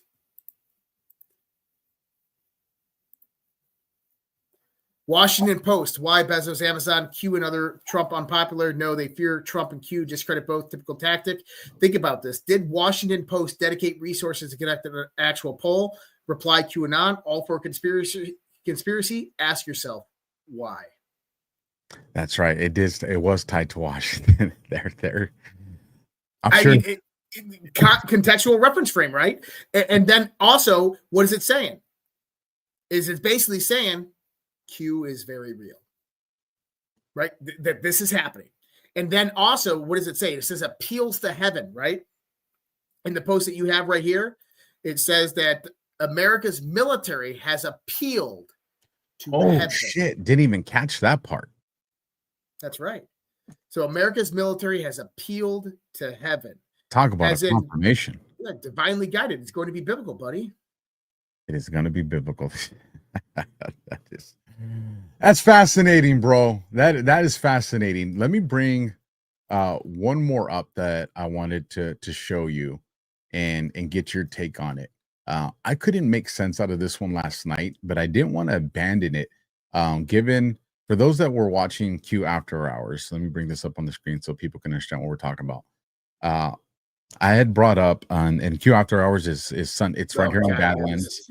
It's Sunday at midnight p.m. Eastern time, and it's me, Josh, and we're joined by Brad Zerbel, producer and filmmaker of Codex 9/11. If you haven't seen it, go watch it on Badlands. Phenomenal. I think the most complete film surrounding 9/11. But during that show, I had told him that I was kind of doing some research into the storm, and I had found two posts by Melania Trump. But they predated the board. So I think one was 2012 and one was 2013. They both incorporated photos. One was a photo from the storm Nemo out in NYC. That was a pretty bad one. I think that was the 2013 one. But nonetheless, we kind of roundtabled it, kind of looked at the boards, and we couldn't really find anything that could really, hammer down like, yeah, this was an intent. Kind of like what we saw with the last one with the Washington. There was absolute, direct confirmation that there's no coincidence. But while we're having this conversation, I have a buddy that messages me within minutes following that conversation. Trump posts on Truth a post about Melania.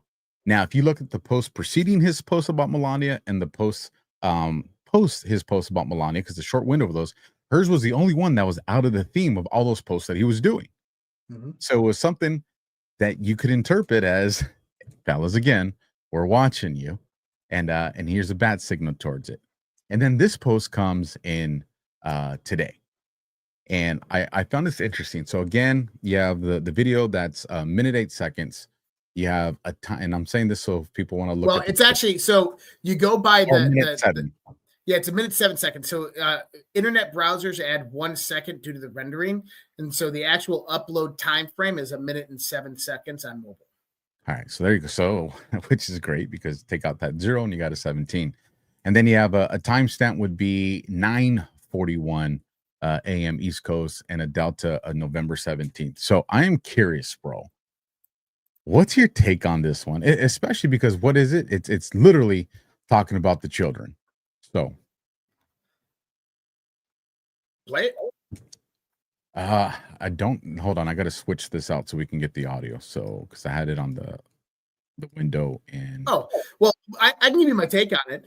Here we go. I got it up and ready for it. Cool. To do it. So let's do it real quick and then and this executive order, fostering the future for American children and families, gives me tremendous pride.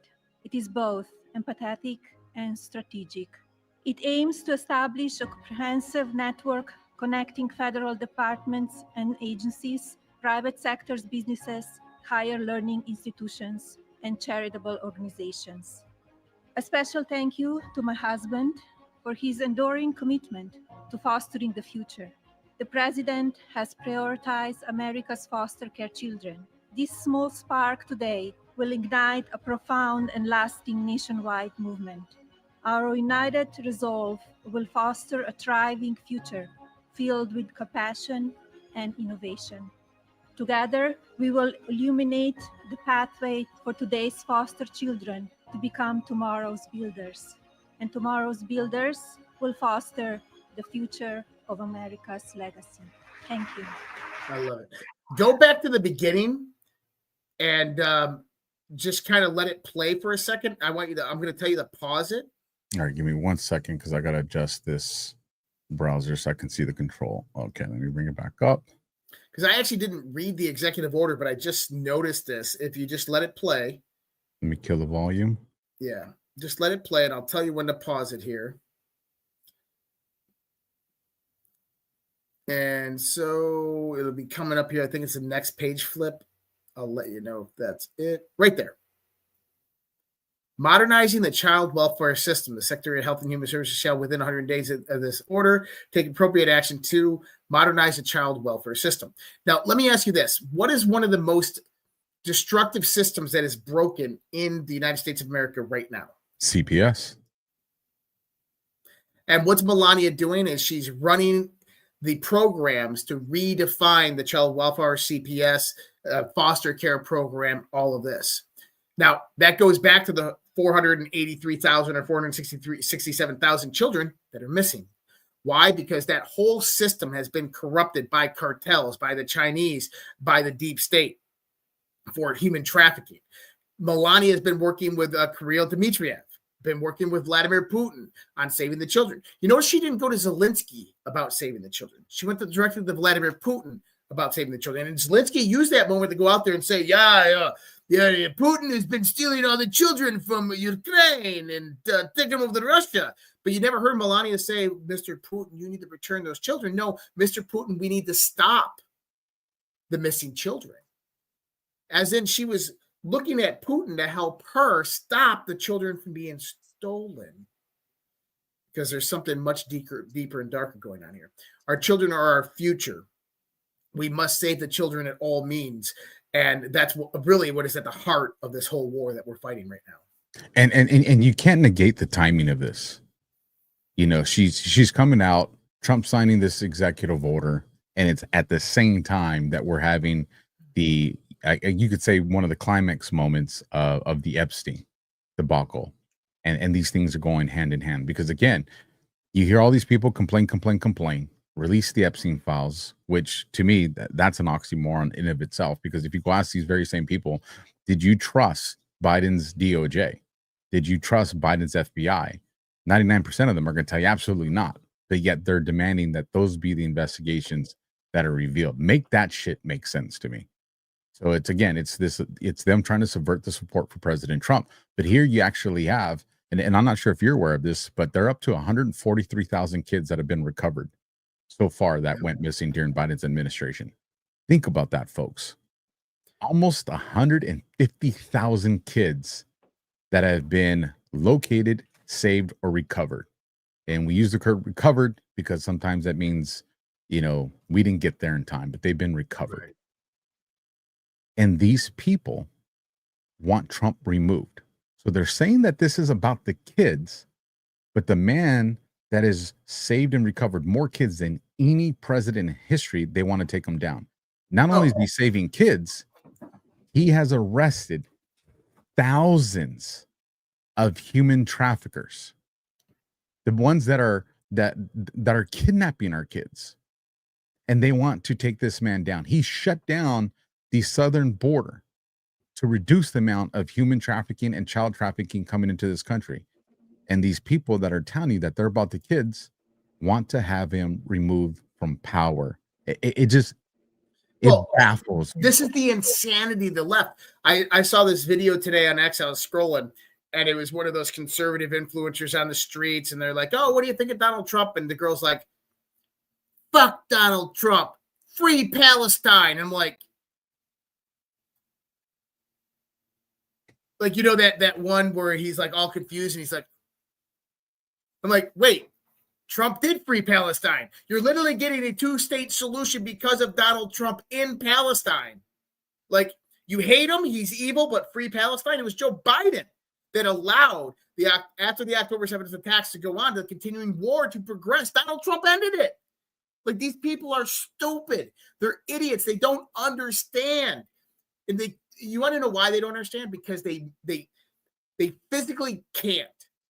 That there is a barrier a veil that has been pulled over their eyes. They can't see outside of this constricted box of information that they've been fed, because that's how deep the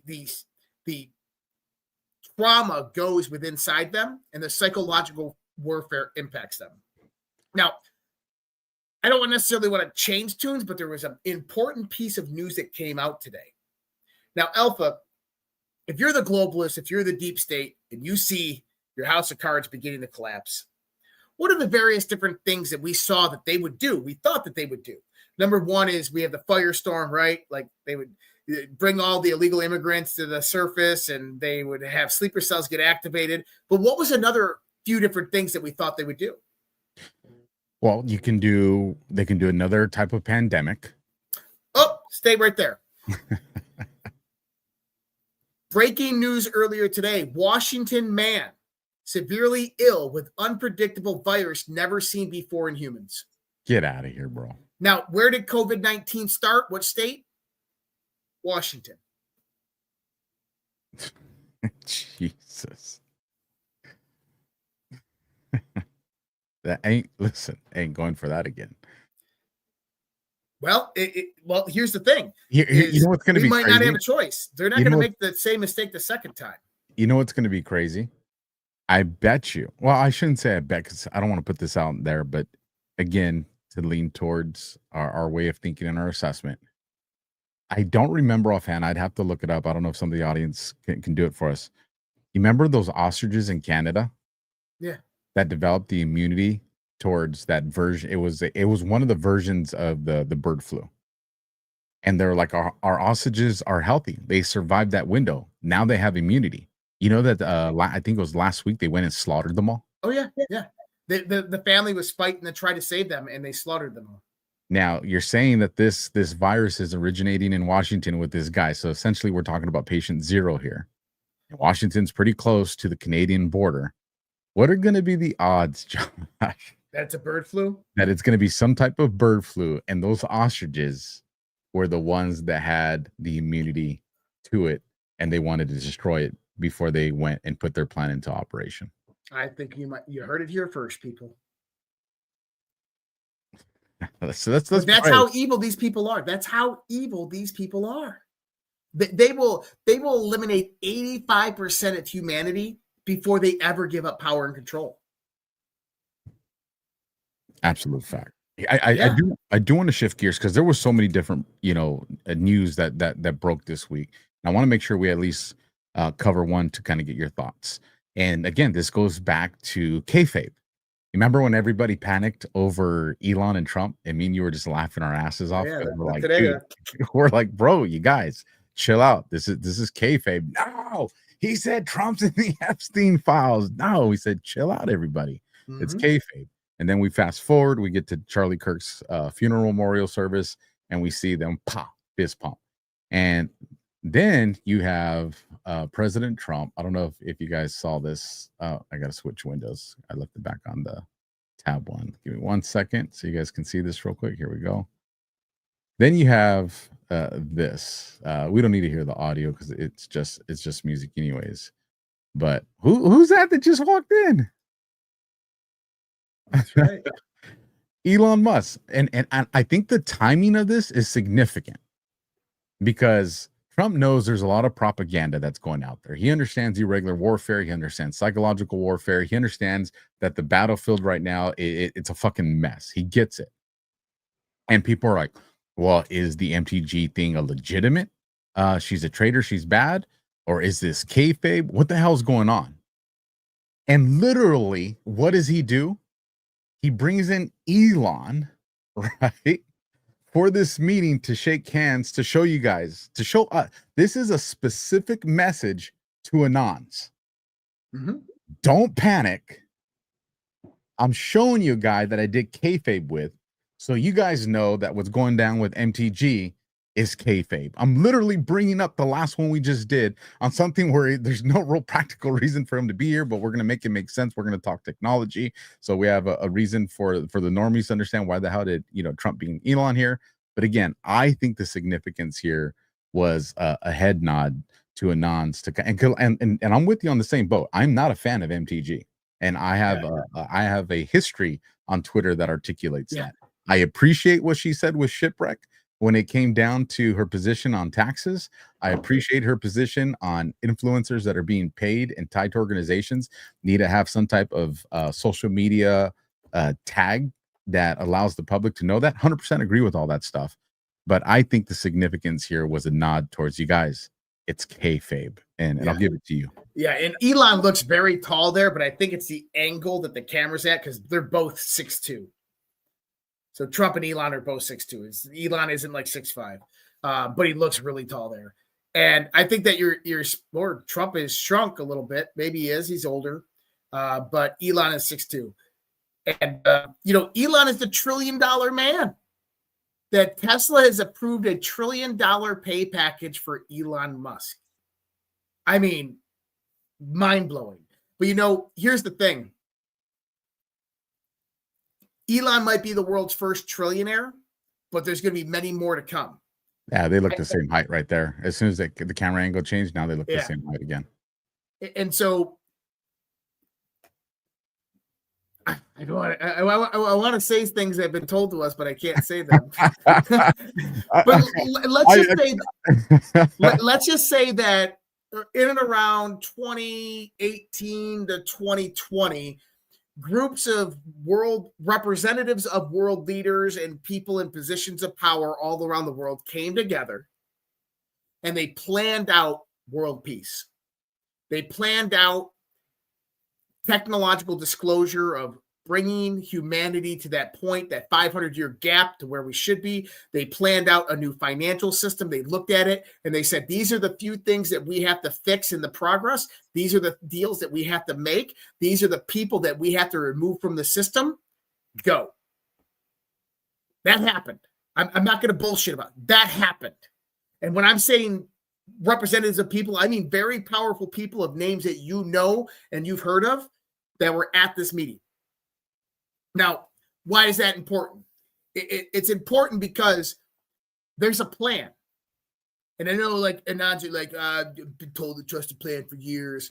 And I don't think they truly understand what that plan is. Q says it multiple different times. I'm going to show you a whole new world. And what that world is Trump actually said this earlier today in the sense of the economy. He said, together we're fighting for an economy where everyone can win. From the cashier starting her first job to the franchisee opening his first location, everywhere in America, flags fly, you'll find the golden arches. He's talking about McDonald's. But what he's talking about, we're trying to create an economic system where everybody wins. Now, I'm not all about meritocracy. I know that was talked about originally when Trump and Elon were all talking about this. But I have a good vision of the financial landscape of what's happening economically in the system that's being built. And if you look at Donald Trump's deals, if you look at how he renegotiated the world, you look at the centralization of resources around the world as per what China is doing and the United States is doing. Right now on the global stage, the United States and China are the only two countries that matter in the context of superpowers moving to hyperpowers.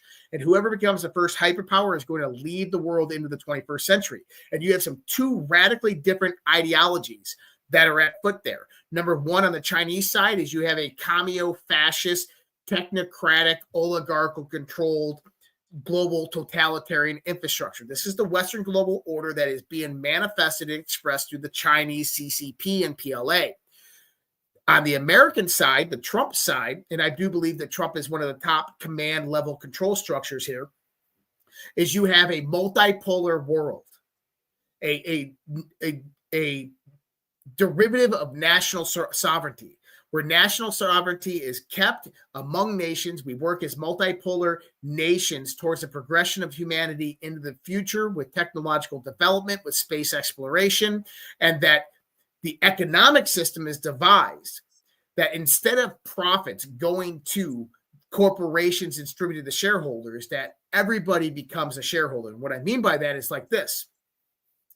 If the federal government opened up, let's say, a 2,000 acre land lease for a corporation to go in there, that corporation would pay the federal government a certain amount of money for a 10-year period or a 5-year period for that land lease. That corporation would go in there. They would have certain restrictions, EPA restrictions that they had to abide by. They would take the resources out of the ground. They would utilize it to sell it on the open market. They would get all the profits. Their shareholders would get all of the profits that were given to them and through dividends. Politicians who allow those deals to happen would go out there, they'd buy shares in that company, and they'd make millions. That's how the old world worked.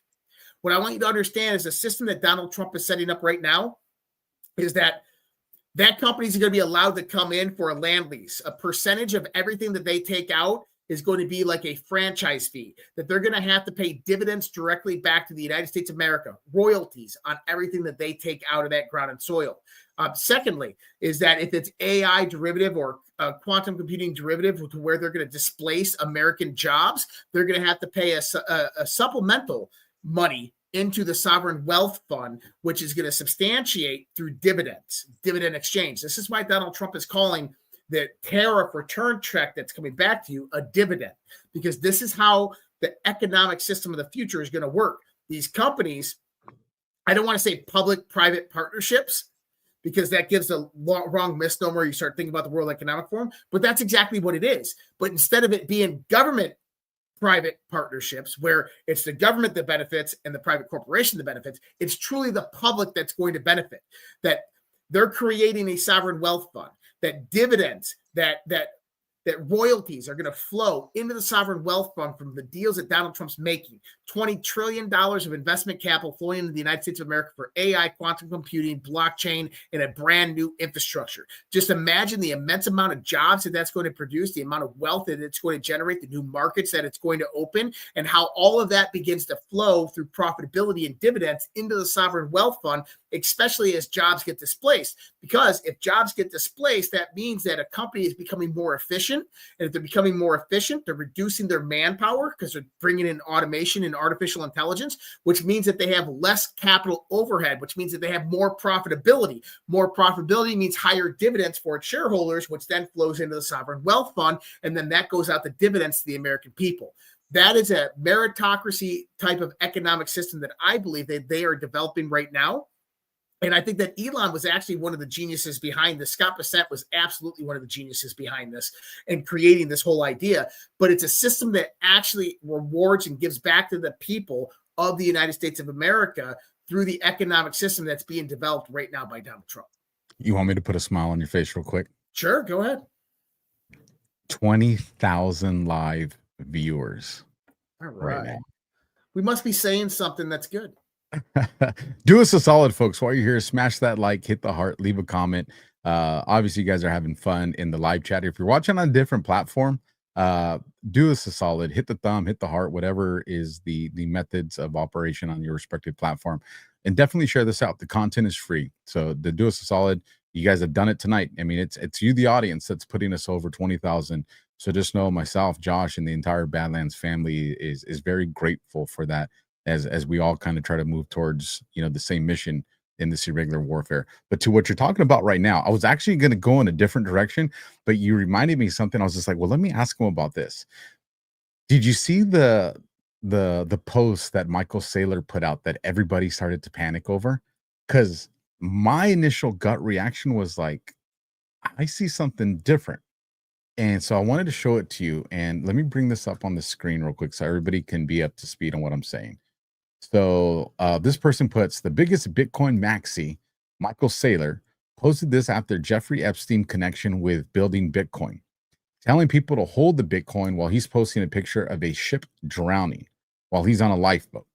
Sounds like the son of a bitch sold all his Bitcoin and keeps telling people to hold their Bitcoin so they would lose their money. And here's the Michael Saylor post with hold.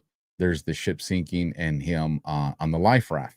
Now, what I saw when I first saw this image is not what this guy's depicting. And it's crazy because I saw a lot of people posting something, the similar rhetoric, a thought process he had. What I saw was, how did the Federal Reserve start? As far as the Titanic. Yep. I'm thinking the same thing that you're thinking. Then fire off, because I don't want to cloud your judgment. I want to hear what you're thinking then. So go ahead. Okay. So HODL means to hold your crypto. Okay. So number one is the Titanic is actually directly related to the formation of the Federal Reserve. There was two kind of aristocratic families in the United States of America that were against the formation of the central bank and the Federal Reserve. That was the Guggenheims and that was the Astors. And the Guggenheim, forget his name, Guggenheim and John Jacob Astor both died on the sinking of the Titanic, which led the way for the Federal Reserve Act to actually be brought about. Nelson Aldrich and Jekyll Island and the Rothschilds, all of this. So that comes about because of it. So when we see this in the sense of the sinking of the Titanic with Michael Saylor in a lifeboat, the lifeboat is those who are hodling. That's what he's telling me. The lifeboat is those who are hodling Bitcoin, and the sinking of the Titanic is representing a transitional shift in an economic system that is coming right now. That's what I see when I look at this. And I'm absolutely 100% in agreement that over the last few weeks, we've been seeing major financial institutions dropping their Bitcoin. Okay, BlackRock, so forth. Now, why are they dropping Bitcoin? You have to understand that these people own an immense amount of Bitcoin. Okay? Every time that they're dropping the price of Bitcoin, they're selling off massive amounts of Bitcoin. What you're seeing is there's $10 billion, $20 billion worth of longs. There's $20 billion worth of longs. They drop the price of Bitcoin by selling it off to a point that liquidates all of those people that were on those $20 billion of longs. Why? Because the person that takes the opposite position is going to get the payout. So they make $20 billion for that long position that all those guys were on by selling, $2 billion worth of Bitcoin. It's a no-brainer. It's easy money. Now you get people like, well, Bitcoin's going down. So they go put $100 billion of shorts on Bitcoin. And what happens? Bitcoin skyrockets up to 105. What they're doing is they're eliminating competition. They're centralizing the control of cryptocurrency by buying and selling and manipulating the markets. They don't give a shit about what the price of Bitcoin is. BlackRock bought primarily 60% of their Bitcoin under $50,000, which means at any price point that they sell it above $50,000 through dollar cost averaging is a profitable margin. Not only that, there's another need for why they would want to drop the price of cryptocurrencies in Bitcoin. Number one is you get the war of attrition. So cryptocurrency altcoin markets are incredibly saturated. There's way too many projects out there. There's way too much money allocated in garbage. Nonsense. So how do you start to thin that out? Well, you start dropping the crypto markets and you start pulling liquidity out. And a lot of those projects, they're going to go bankrupt through attrition. There's nobody buying and selling. Nobody's using their blockchains. Those projects just start to go away. Or those projects start looking for buyers to come in there and merge with them through other projects. This is the phase that we are in right now with cryptocurrency and blockchain technology, is we're seeing this kind of this thinning of the crowd. A lot of these projects are going to start going away. Other ones are going to converge and converge together and start to formulate new infrastructures. And what will come out of this is kind of what happened after the dot-com boom, after the crash. And then all of a sudden, these few different companies, Amazon, Google, so forth, become the leading corporations that led the world into the internet age. And you're going to see something very similar happen with cryptocurrency. One of the main reasons is that cryptocurrency, Bitcoin, is so damn important that they want to control as much of it as humanly possible. Don't let them go out there, buy Bitcoin, and fucking hodl it. Jeffrey Epstein's connection to Bitcoin, Jeffrey Epstein did not fund the creation of Bitcoin. Bitcoin was created in 2009 by Satoshi Nakamoto through the white paper, beginning mining. 2014, MIT was running a Bitcoin core, and Jeffrey Epstein went in there and funded that project. Doesn't mean he had anything to do with the creation of it. He's a guy that looks at cryptocurrency. He's an economic guy. He understands digital currencies. It would actually, I'd be confused if Jeffrey Epstein was not interested in Bitcoin with his background. So I don't see any conspiracy behind all of that. Do I think it was the CIA that created Bitcoin? No, I don't think it was the CIA that created Bitcoin. Who do I think it was? Probably Hal Finney, someone of that nature, someone close to Hal Finney, someone in that crowd. Do I believe the person's still alive today? Potentially. He was a crypto anarchist. But Is Bitcoin the wave of the future monetarily? I'm telling you right now, listen to Don and Eric Trump. Listen to Michael Saylor. Listen to Kathy Woods, who are telling you that in 5 years, Bitcoin's going to be $1 to $1.5 million a coin. If you can understand that logic, buy freaking Bitcoin. 100%. I agree with that assessment. It's obviously way more in depth than what I saw. My simple interpretation was the Federal Reserve is being destroyed and Bitcoin is the life raft. Given what Michael Saylor. Well, yeah, I mean, if you got an economic collapse that's going to come about through a devaluing, debasing of a currency, hyperinflation, these types of mechanisms, Bitcoin becomes a stable ground for you. I agree with that. Do I think that that's what's going to happen? Well, Michael Saylor probably thinks that that's what's going to happen. I don't know how well connected he is. He's a billionaire. I get that. But I think that the Trump administration is actually bringing about a smooth transition. Right now, we have two systems that are running almost in parallel. One is falling down while one is rising up. And they're going to do this slow transition over the next 5 years. That's why they still talk about central banks and the Federal Reserve. Now, central banks are a thing of the past. Blockchain technology completely makes central banking systems obsolete. This is why I never understood the XRP argument. Like, XRP is going to replace the SWIFT system. It's going to be the new M-Bridge. And I'm like, but you're at the same time, you're telling me that they're going to get rid of the Federal Reserve and they're going to get rid of central banks. But then you're going to tell me that it's going to be the infrastructure between central banks. I'm kind of confused, people.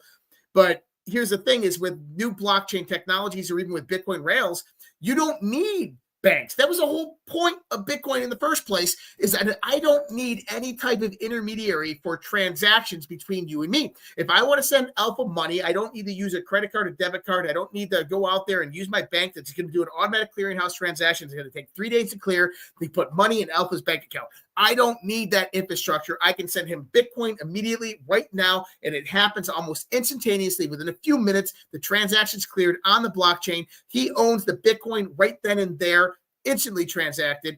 What the fuck? We don't need banks. That's the whole idea of cryptocurrency. It's about your individualized sovereignty within an economic system. G Money's at home right now in his bed. He's over there. Josh gets it. Josh gets it. Shout out Newton68, just became a monthly supporter. We appreciate that very much. I think this is just kind of a marker to kind of help cement what you're saying. John Solomon reports U.S. officially stops penny production. Is this a sign of what's coming next? Is the nickel, the dime, the quarter, and everything else on the horizon? I think eventually, if they're stopping with the penny, then it's inevitable. I think. So a nickel actually costs about 27 cents to make. Make sense to me. What? Well, yeah, just because of the metals involved in the production of a nickel, it costs about 27 cents to make. Man, that'll make no sense to me. I mean, it makes sense. Exactly. Exactly. So think about this in the sense of government contracts. Hey, we need to source some metals to make some nickel.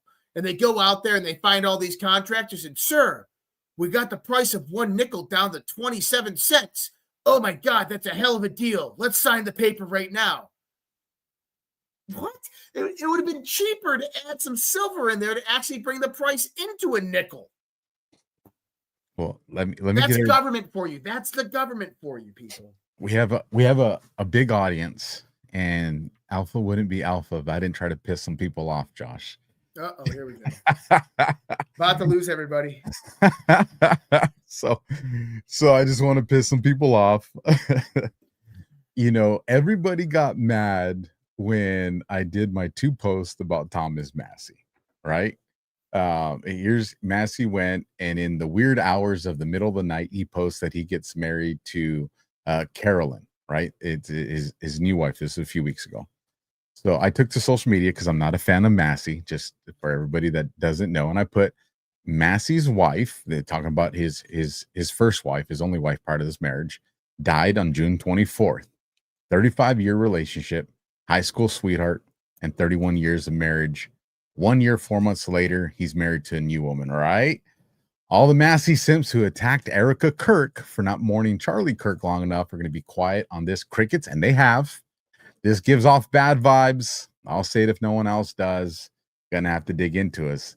Now, everybody was already mad at me for posting this one. So, of course, me being me, I doubled down and said, you guys, Massey doesn't care if America falls because he'll just find a new America in a year. And so then everybody, I mean, people just wanted to kick the shit out of me for saying that one. But then, guess who gave me a nod, said, you're on the right track, son. You're on the right track. Who's that? Freaking POTUS, baby. There you go. Trump comes out. This was about 4 days ago. He goes, did Thomas Massey, sometimes referred to as Rand Paul Jr., because of the fact that he always votes against the Republican Party, get married already? Boy, that was quick. No wonder the polls have him at less than 8% chance of winning the election. Anyway, have a great life, Thomas, and question mark. His wife will soon find out that she's stuck with a loser. So I just want to say, everybody got mad at me. POTUS is in my corner on this one. So, real quick correction. The cost of a nickel is not 27 cents. It's 11.72 cents. Still don't make no sense. Still don't make no sense. And thank you for that correction. I saw someone in there who said that. I'm sorry, I lost your. I thought I had wrote it down. But I appreciate you. Oh, Captain Brad Fry. Thank you so much, Captain Brad Fry. Grok said 11.72 cents. I love that we're in the middle of a show and people are like in Grok, like Josh just said. That's awesome. I encourage it. No, it is. And depending on how tired I am, sometimes I'm like, thanks for the help. Other times I'm like, give me a break. It just depends how tired I am.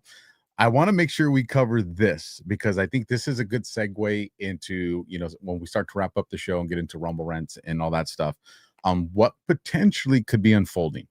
Now, me and you I think we have absolutely demonstrated the highest level of accuracy when it comes to what's going down in Central America, with Mexico, South America, the Caribbean islands. I think we have, bar none, our accuracy has destroyed mainstream media, alt media, and podcasts.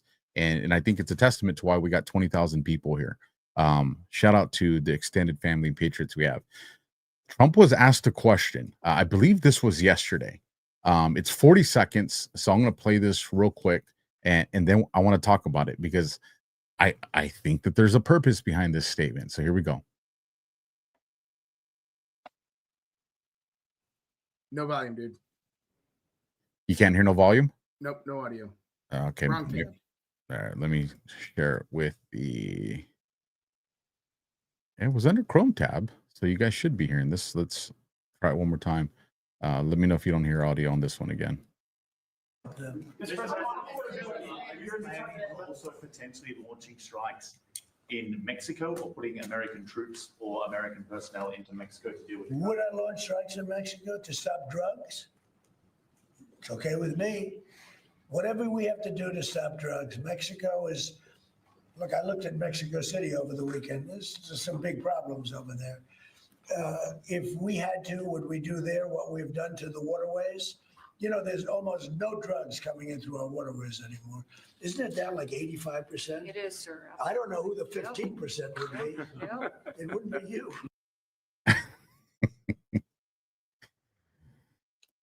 Would you go and do bombs into Mexico?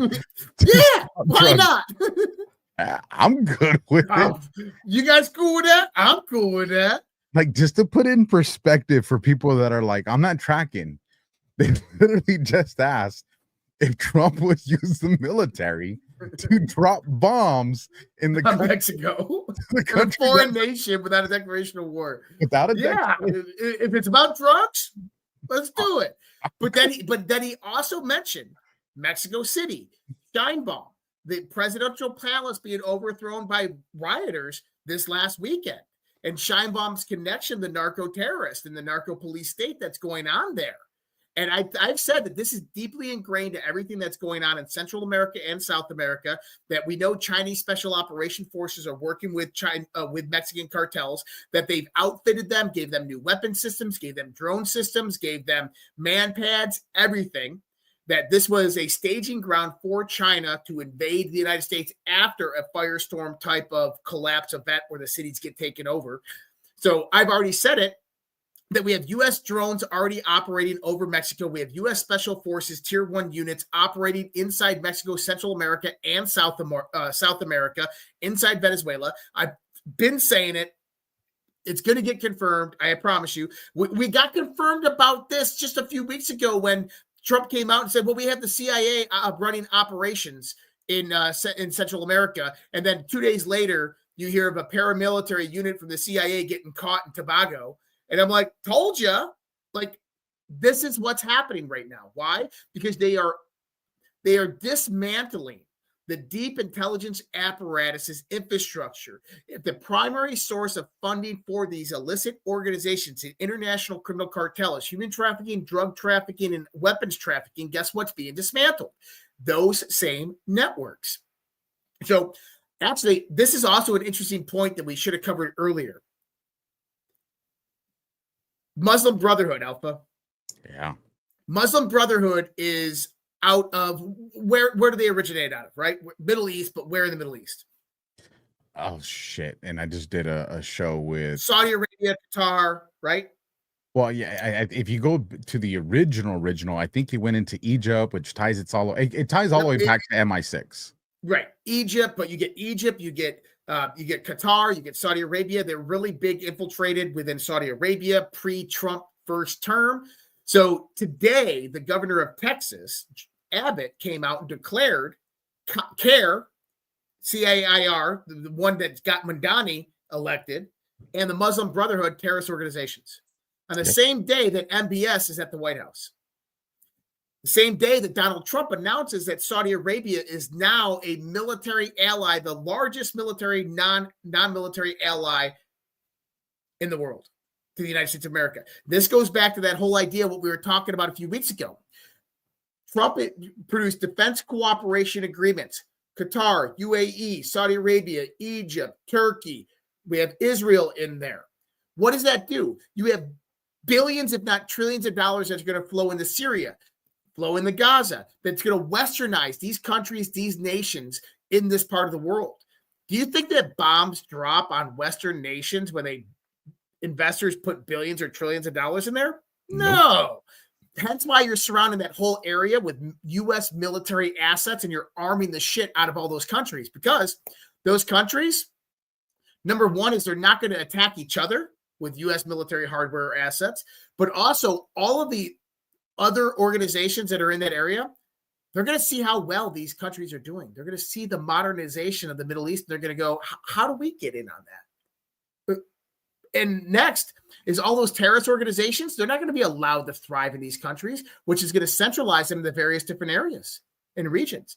And eventually you're going to see Iran come over and make a deal. Iran and Qatar have already talked about backdoor deals of joining OPEC and getting sanctions lifted and modernizing. I think that's one of the parts that's going to come next. And the other thing I want to remind everybody is Abbott makes this call after who just endorsed him a few days ago? Trump. Mm-hmm. And so what does that tell you? Trump flexed control. And I know a lot of people are not happy with the Abbott endorsement, and I completely understand. I like Doc Chambers. But again, this isn't about who you like and who you don't like. It's about control. And we know Trump weaponizes control, however that looks like. And maybe endorsements change. Maybe he rescinds it. Who knows? But at the end of the day, he makes this move days after Trump endorsed him. And I think that's a big deal. Well, it's just showing that that Trump controls him. I mean, he's a rhino holdover from the Bush era. And, Trump has him by the balls. Now, with Doc Chambers, it goes back to what Trump told Marjorie Taylor Greene in Georgia when she said she wanted to run for the Senate and the governor's seat. And he said, the time is not now. And she didn't like that. Nope. And that's kind of where all the Kefauve feud came from, was that original, she wanted to run for governor. She wanted to run for senator. She pulled very bad. It's not the right time for that. Sit your ass down. Wait in line. The time will come. That's how Trump operates. He's got people in the positions that he's got them in for a reason. 100%. Goes back to that little story we told about senior CIA guy and junior CIA guy. The last thing I want to bring, and we'll get into the Rumble rants of this, Josh. I had to actually, I'll just bring it up on the screen again. This kind of ties into the Mexico bombing conversation in South America. RT reports, and this was 2 days ago, world's largest aircraft carrier, the USS Gerald Ford, enters the Caribbean Sea near Venezuela in the biggest escalation yet. So I'm a Navy guy. I love ships. Aircraft carriers are obsolete this day and age in warfare. But in that region, they're going to serve a purpose.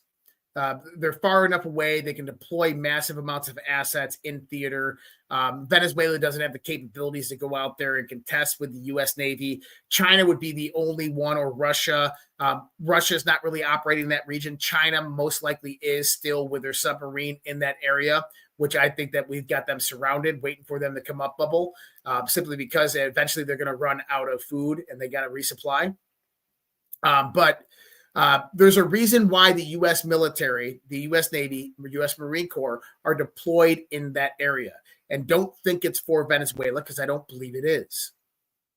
I think it's an instantly deployable region anywhere in the Northern Hemisphere within a matter of hours. And if you start to think about it in that context, that means that Donald Trump could have 4,800 Marines deployed throughout the United States of America within a matter of hours. The sound of that. So with that, folks, we are going to get into the Rumble rants. So if you want to get in those last minute Rumble rants, now is the time to do it, because we will be reading those live. But I'm going to start off with going into our Badlands boost first. I think we covered this one last week, but just in the event that we didn't, I want to make sure that I cover it now. $17 Badlands boost from My Doe Eyes. This was November 11th for DEFCON ZERQ. You guys freaking rock my world. Thank you for all you do. Again, if you want to participate in that, that's badlandsmedia.tv/ and then you can just go to boost on the homepage. And so then if we go up, I believe there was two more over there. DEFCON ZERQ from Butters. This was on November 15th, $34 Rumble, or $34 boost. Serious question. Why did John McAfee do a 180 on BCN?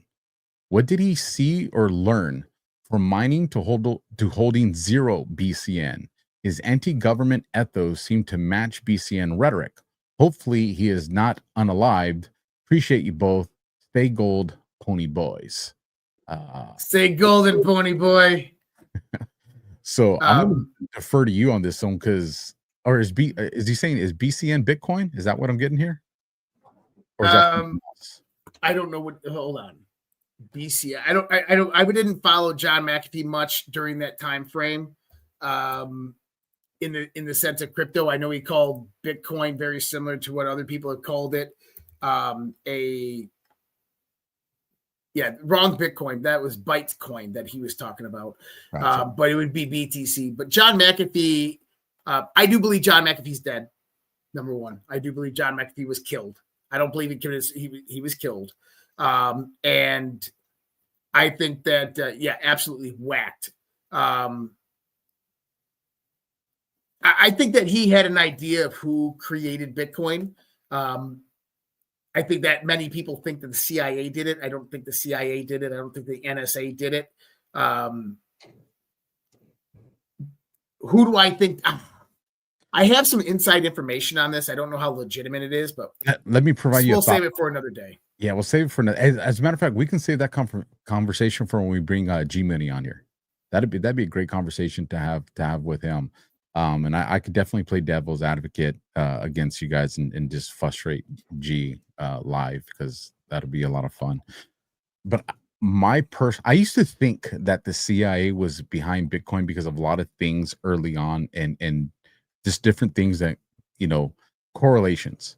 But the more I reflect on it, what I think is the CIA was aware of who was creating it, monitored it, and then used it to their advantage to take down people and to, leverage people in that. So I don't think they were actually part of the process of creating it. My opinion has shifted there, but I do think that they were monitoring it, because when you look at the inception of it, in those first couple of years, we used to, as you're talking within a 2 to 3 year window, people that we couldn't find for decades, we started arresting them. Mafia leaders, cartel leaders, like the people that kind of relied on the old, real estate for money laundering, artwork for money laundering, drugs, all that stuff, that started to utilize this.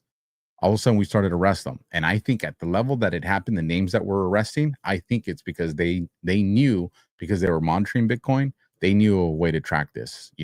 So my thought process on the that. reason I don't think it was the CIA is because the government can't keep secrets. So if it was a CIA sanctioned program, that means that you'd probably at a minimum have 5 to 10 people involved in it, engineers, so forth, going out there infiltrating these arco, these arco crypto groups and everything like that. This many years later, after it's all said and done and Bitcoin is where it's at, you would have had a whistleblower by now. You would have had someone came out and said, I worked on that project at the CIA. I helped produce it. This is where we got. You would have had that happen by now. You haven't seen that. I don't think so. I think it was Hal Finney. Oh, everything aligns to Hal Finney. We're gonna have a DEFCON ZERQ Bitcoin conversation. It's there. It's in the books. All right, we're gonna get into the Rumble rants because I know this is what you guys have been waiting for. Let me make this a little bit bigger so we can really capitalize on this for those that wanted to contribute to us. And we'll start from the bottom, work our way up. Before the show even started, $55 from Michael Toolmaker. Where we go one, we go all. $5 coming in from DAC8869. What up, DAC? $5 challenge is lit. Give if you can. Give thanks if you're not able. God bless. Absolutely. Prayers, appreciation, sharing the content has a value that people probably just don't understand or appreciate sometimes. $10 coming in from VT Girl 1969. You guys blow my mind every show. Great work and analysis of the weird world we're living in. Thank you. Appreciate it. Ash 1776, Alpha Akbar and Mr. Reid. Good evening, nerds. Good to meet you last week, Josh. Also, we need to finish our conversations. Oh, we do, Ash. Anytime. For those of you that don't know, the Alpha Akbar, a couple of weeks ago on OnlyLands, Alpha showed up looking like MBS, and the word on the street right now has anyone ever seen Alpha and MBS in the same room? $5 coming from, I'm guessing, Illinois' Danny. $5 challenge, check. Keep it going. Flex, best Q show indeed. Thank you very much for that. $20 coming in from Analysis Ashley. You guys rock. Thank you, and God bless. Thank you for the support. Let's see. $5 from Cav Ultra. I know Cav Ultra. Okay, I'm getting that right. Gotcha. At Illinois, Danny. I like this $5 challenge you guys got going. Heck yeah. $25 from Texas Jules. As my sister singing tip from Badlandia Task Force says, DEFCON ZERQ is Q for Smarties. Thanks, Texas Jules. She was telling me that in Cocoa Beach. Yep. I love that. Q for Smarties. 100%. I love that. $5 from Papa DB1 Sessions and Meadows. Here we go. Mm-hmm. That's a great conversation right there. $17 from Sting Tammy. Ukraine war. They separated the kids from their families. Those kids were used as at the biolabs. So is the war a false flag to take the kids? Do you think Putin is a white hat destroying labs? I think we pretty much addressed that. And, the simple answer is definitely think Putin's a good guy. And I definitely think he was helping to destroy those labs. Agreed. $2 coming in from Visco 16. Great. Josh just gave me a whole new fear. They created an underground world and raised a civilization that doesn't even know there's a surface. They're actually going to wipe us all out up here. Yay. LOL. You know, this goes back to that video clip you showed us of General Flynn, Josh, where he says, you know, we're being governed. What was it? By aliens? extraterrestrials. By extraterrestrials. We have an extraterrestrial government. You know, that definitely feeds into that conversation, man. $20 from Barber Lines Matter with the release. What happened? It's Nate, my buddy Nate. Oh, gotcha. With the release of the Epstein files, do you see the broad spectrum of the list crashing the economy as a result? I don't think we see the economy crash. I think it could. If everything was released, it would, but I don't think it's going to happen. Yeah, I think they have too many safe measures in place that we'll see some dips and dramatic stuff, kind of like we have. But I think they understand there's a lot of people that if the economy crash, you know, it would kill a lot of people, folks, just through stress. Now, I'm not talking suicides. I'm talking just through stress as people saw their life savings just eradicated. So I think they got that covered. $20 coming in from Bonnie's Free. Excellent. I don't know why, but I just kind of heard that in Bill and Ted's Excellent Adventures voice. Excellent. $20 from Andy Pearson. Up late with you guys again. Definitely worth the sleep deprivation. We are all sleep deprived, Andy, 100%. If you can't tell, these raccoon eyes are getting bigger, not smaller. And I know Josh is there with me. Yep. $5 from Susan Lynn. I just had an epiphany. Epstein-Barr virus has a whole new connotation now. Oh, shit. Epstein-Barr, yeah. I adhere to the terrain theory and believe all viruses are man-made bioweapons. Epstein-Barr and the science. I see what you're saying there. $5 from Susie Q20. Remember when Rand Paul, Fauci, and the gain of function with a dog and the people freaked? Imagine when they find the truth. Yeah. Yeah. I mean, people freaked out with the beagles. I could only imagine. And there we have Nutson68 became a monthly supporter earlier. Shout out to Nutson with that. Thanks for welcome to the family. $5 from Susan DeBallo.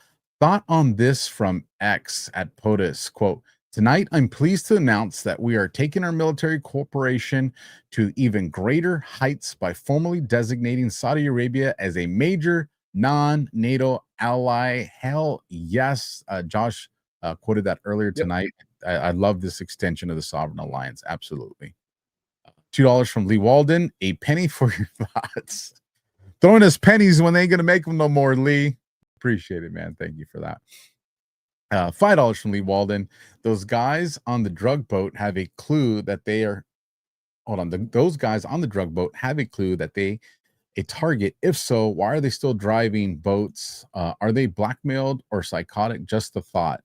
A little bit of both. So a lot of the people on those boats that go fast through the LSVs, many times they're indebted to the cartels. They're not cartel members.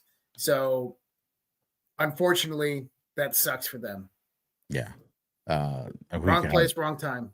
Yeah, we can go into a whole show on how these cartels get people to do these things, and that will give you nightmares, folks. That's a sit rep conversation. $5, Miss Rhea Freedom Fighter. Great show, guys. Many thanks. And $5 from Sting Tammy. What's the deal with Snowden saying he's going to drop some intel after all these years? Well, if he can do stuff that's going to try to subvert the operation of the White Hats, I think that's what he would be trying to do because he's not on our side. Yeah. Maybe he's trying to earn his spot back in the United States of America, and he's going to drop intel on the bad guys. Uncle. Specifically, John Brennan. Flip them. Double agent, triple agent. What would that make them?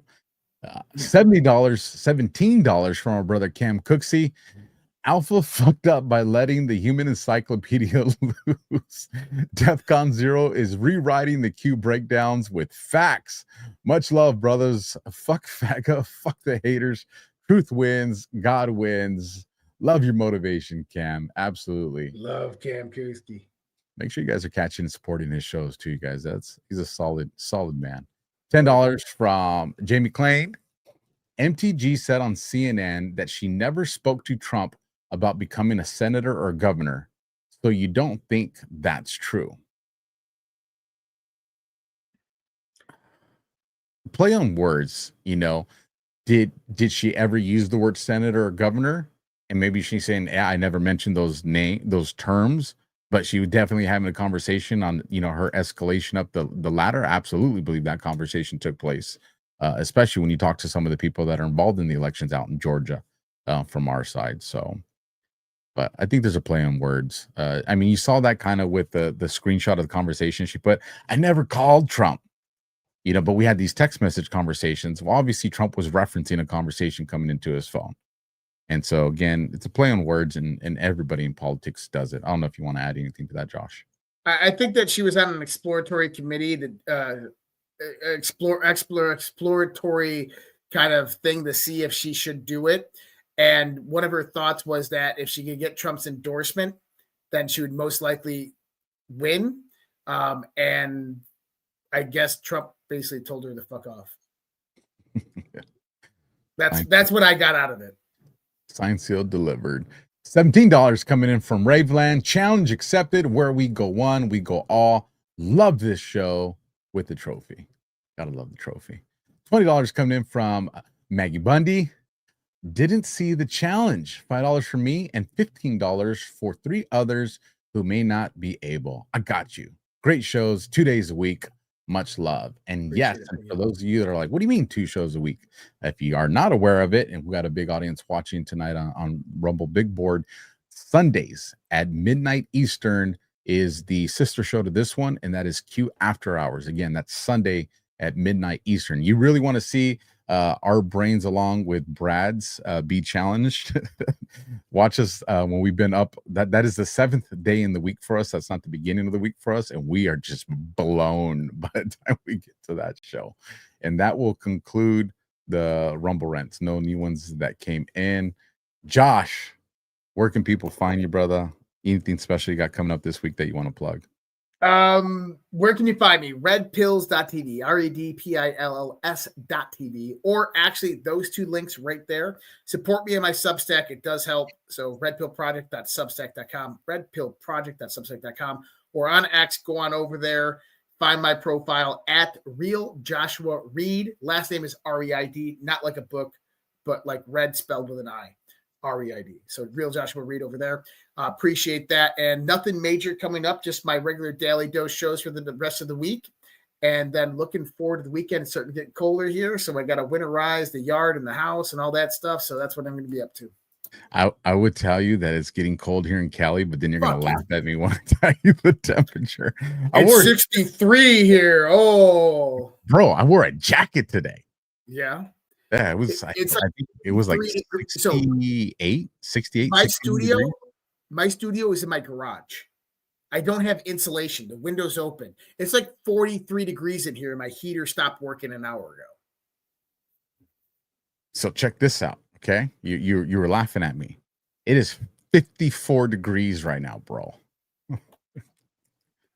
Listen, I'm not going outside unless I got a blanket. But you're inside where it's warm. I'm in my studio and it's like 43 degrees in here right now. It's like cold therapy. Like, me and Daddy's little girl took her to the mall today, go get a toy and pick up some pizza. And it was cold, bro. And I want to say it was like 64 or 65, something like that. It was. I had a jacket. Man, I gotta move further south. It's so cold. So with this damn weather warfare, man. Stop listening with us. Here's what I got going on. A couple announcements real quick. Tonight, myself, CanCon, Ashton America, Mark Cook, and Sean Smith did part 2 of the Tina Peters saga. Phenomenal show of information, a lot of stuff that was new information for me. I would tell you guys, please go watch that and share it. There's information on there that I know the Colorado Deep State is going to be pissed off about. Mark, listen, if you guys want to know, what's on that imaging stuff that they're panicking about, he shows us on the screen. And he walks us through when they're talking about these things are fair and balanced. And you get to see during the show different folders that absolutely say no audits. It's not as long. It was just under 2 hours. So I would say go watch that on my channel at the Alpha Warrior show here on Rumble.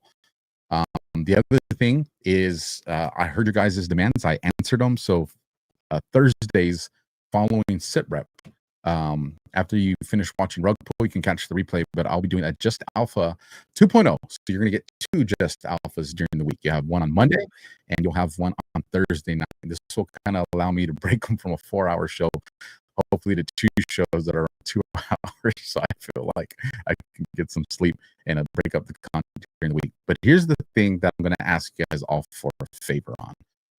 I have a friend. As a matter of fact, we featured him here on Badlands this Saturday, James R. from Pirate Radio. And he has a Rumble channel, Real Person and Politics. And that's politics with no vowels in it. So Real Person, Politics with no vowels. You can go look at the People Show here on Badlands. He has a Rumble channel here. He just survived a stroke that happened about 2.5 months ago.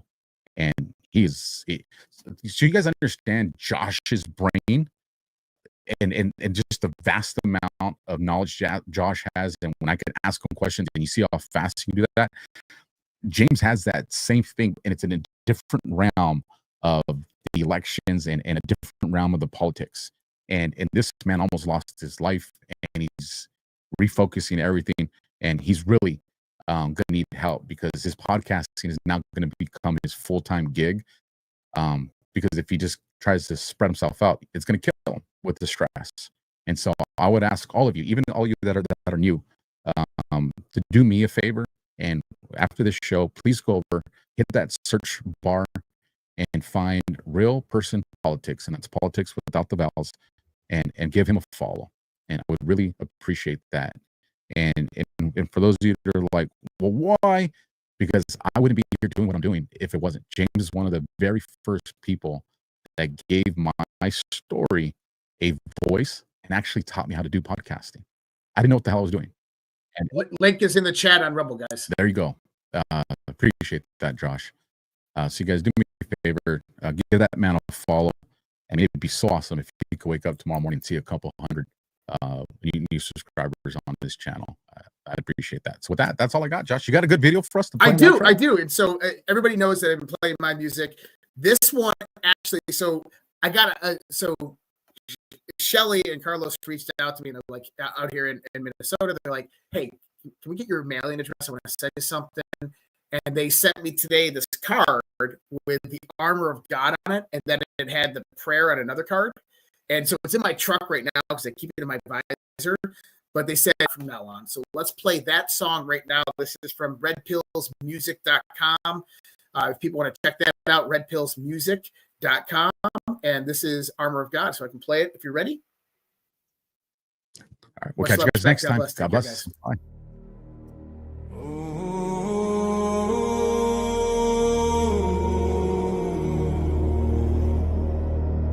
Stand strong. The day is here. The battle's near. Put on the armor.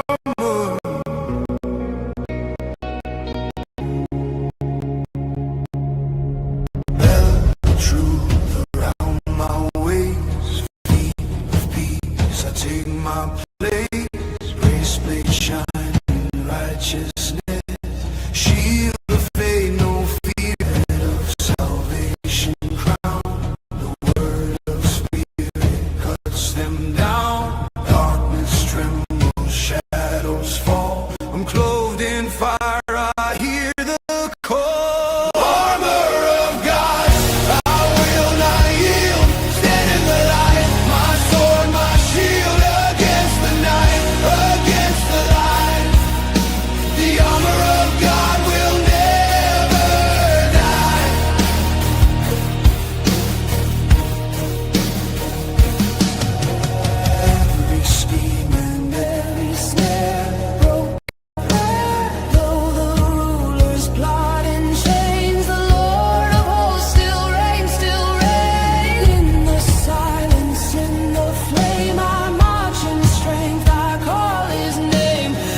Mr. Top, the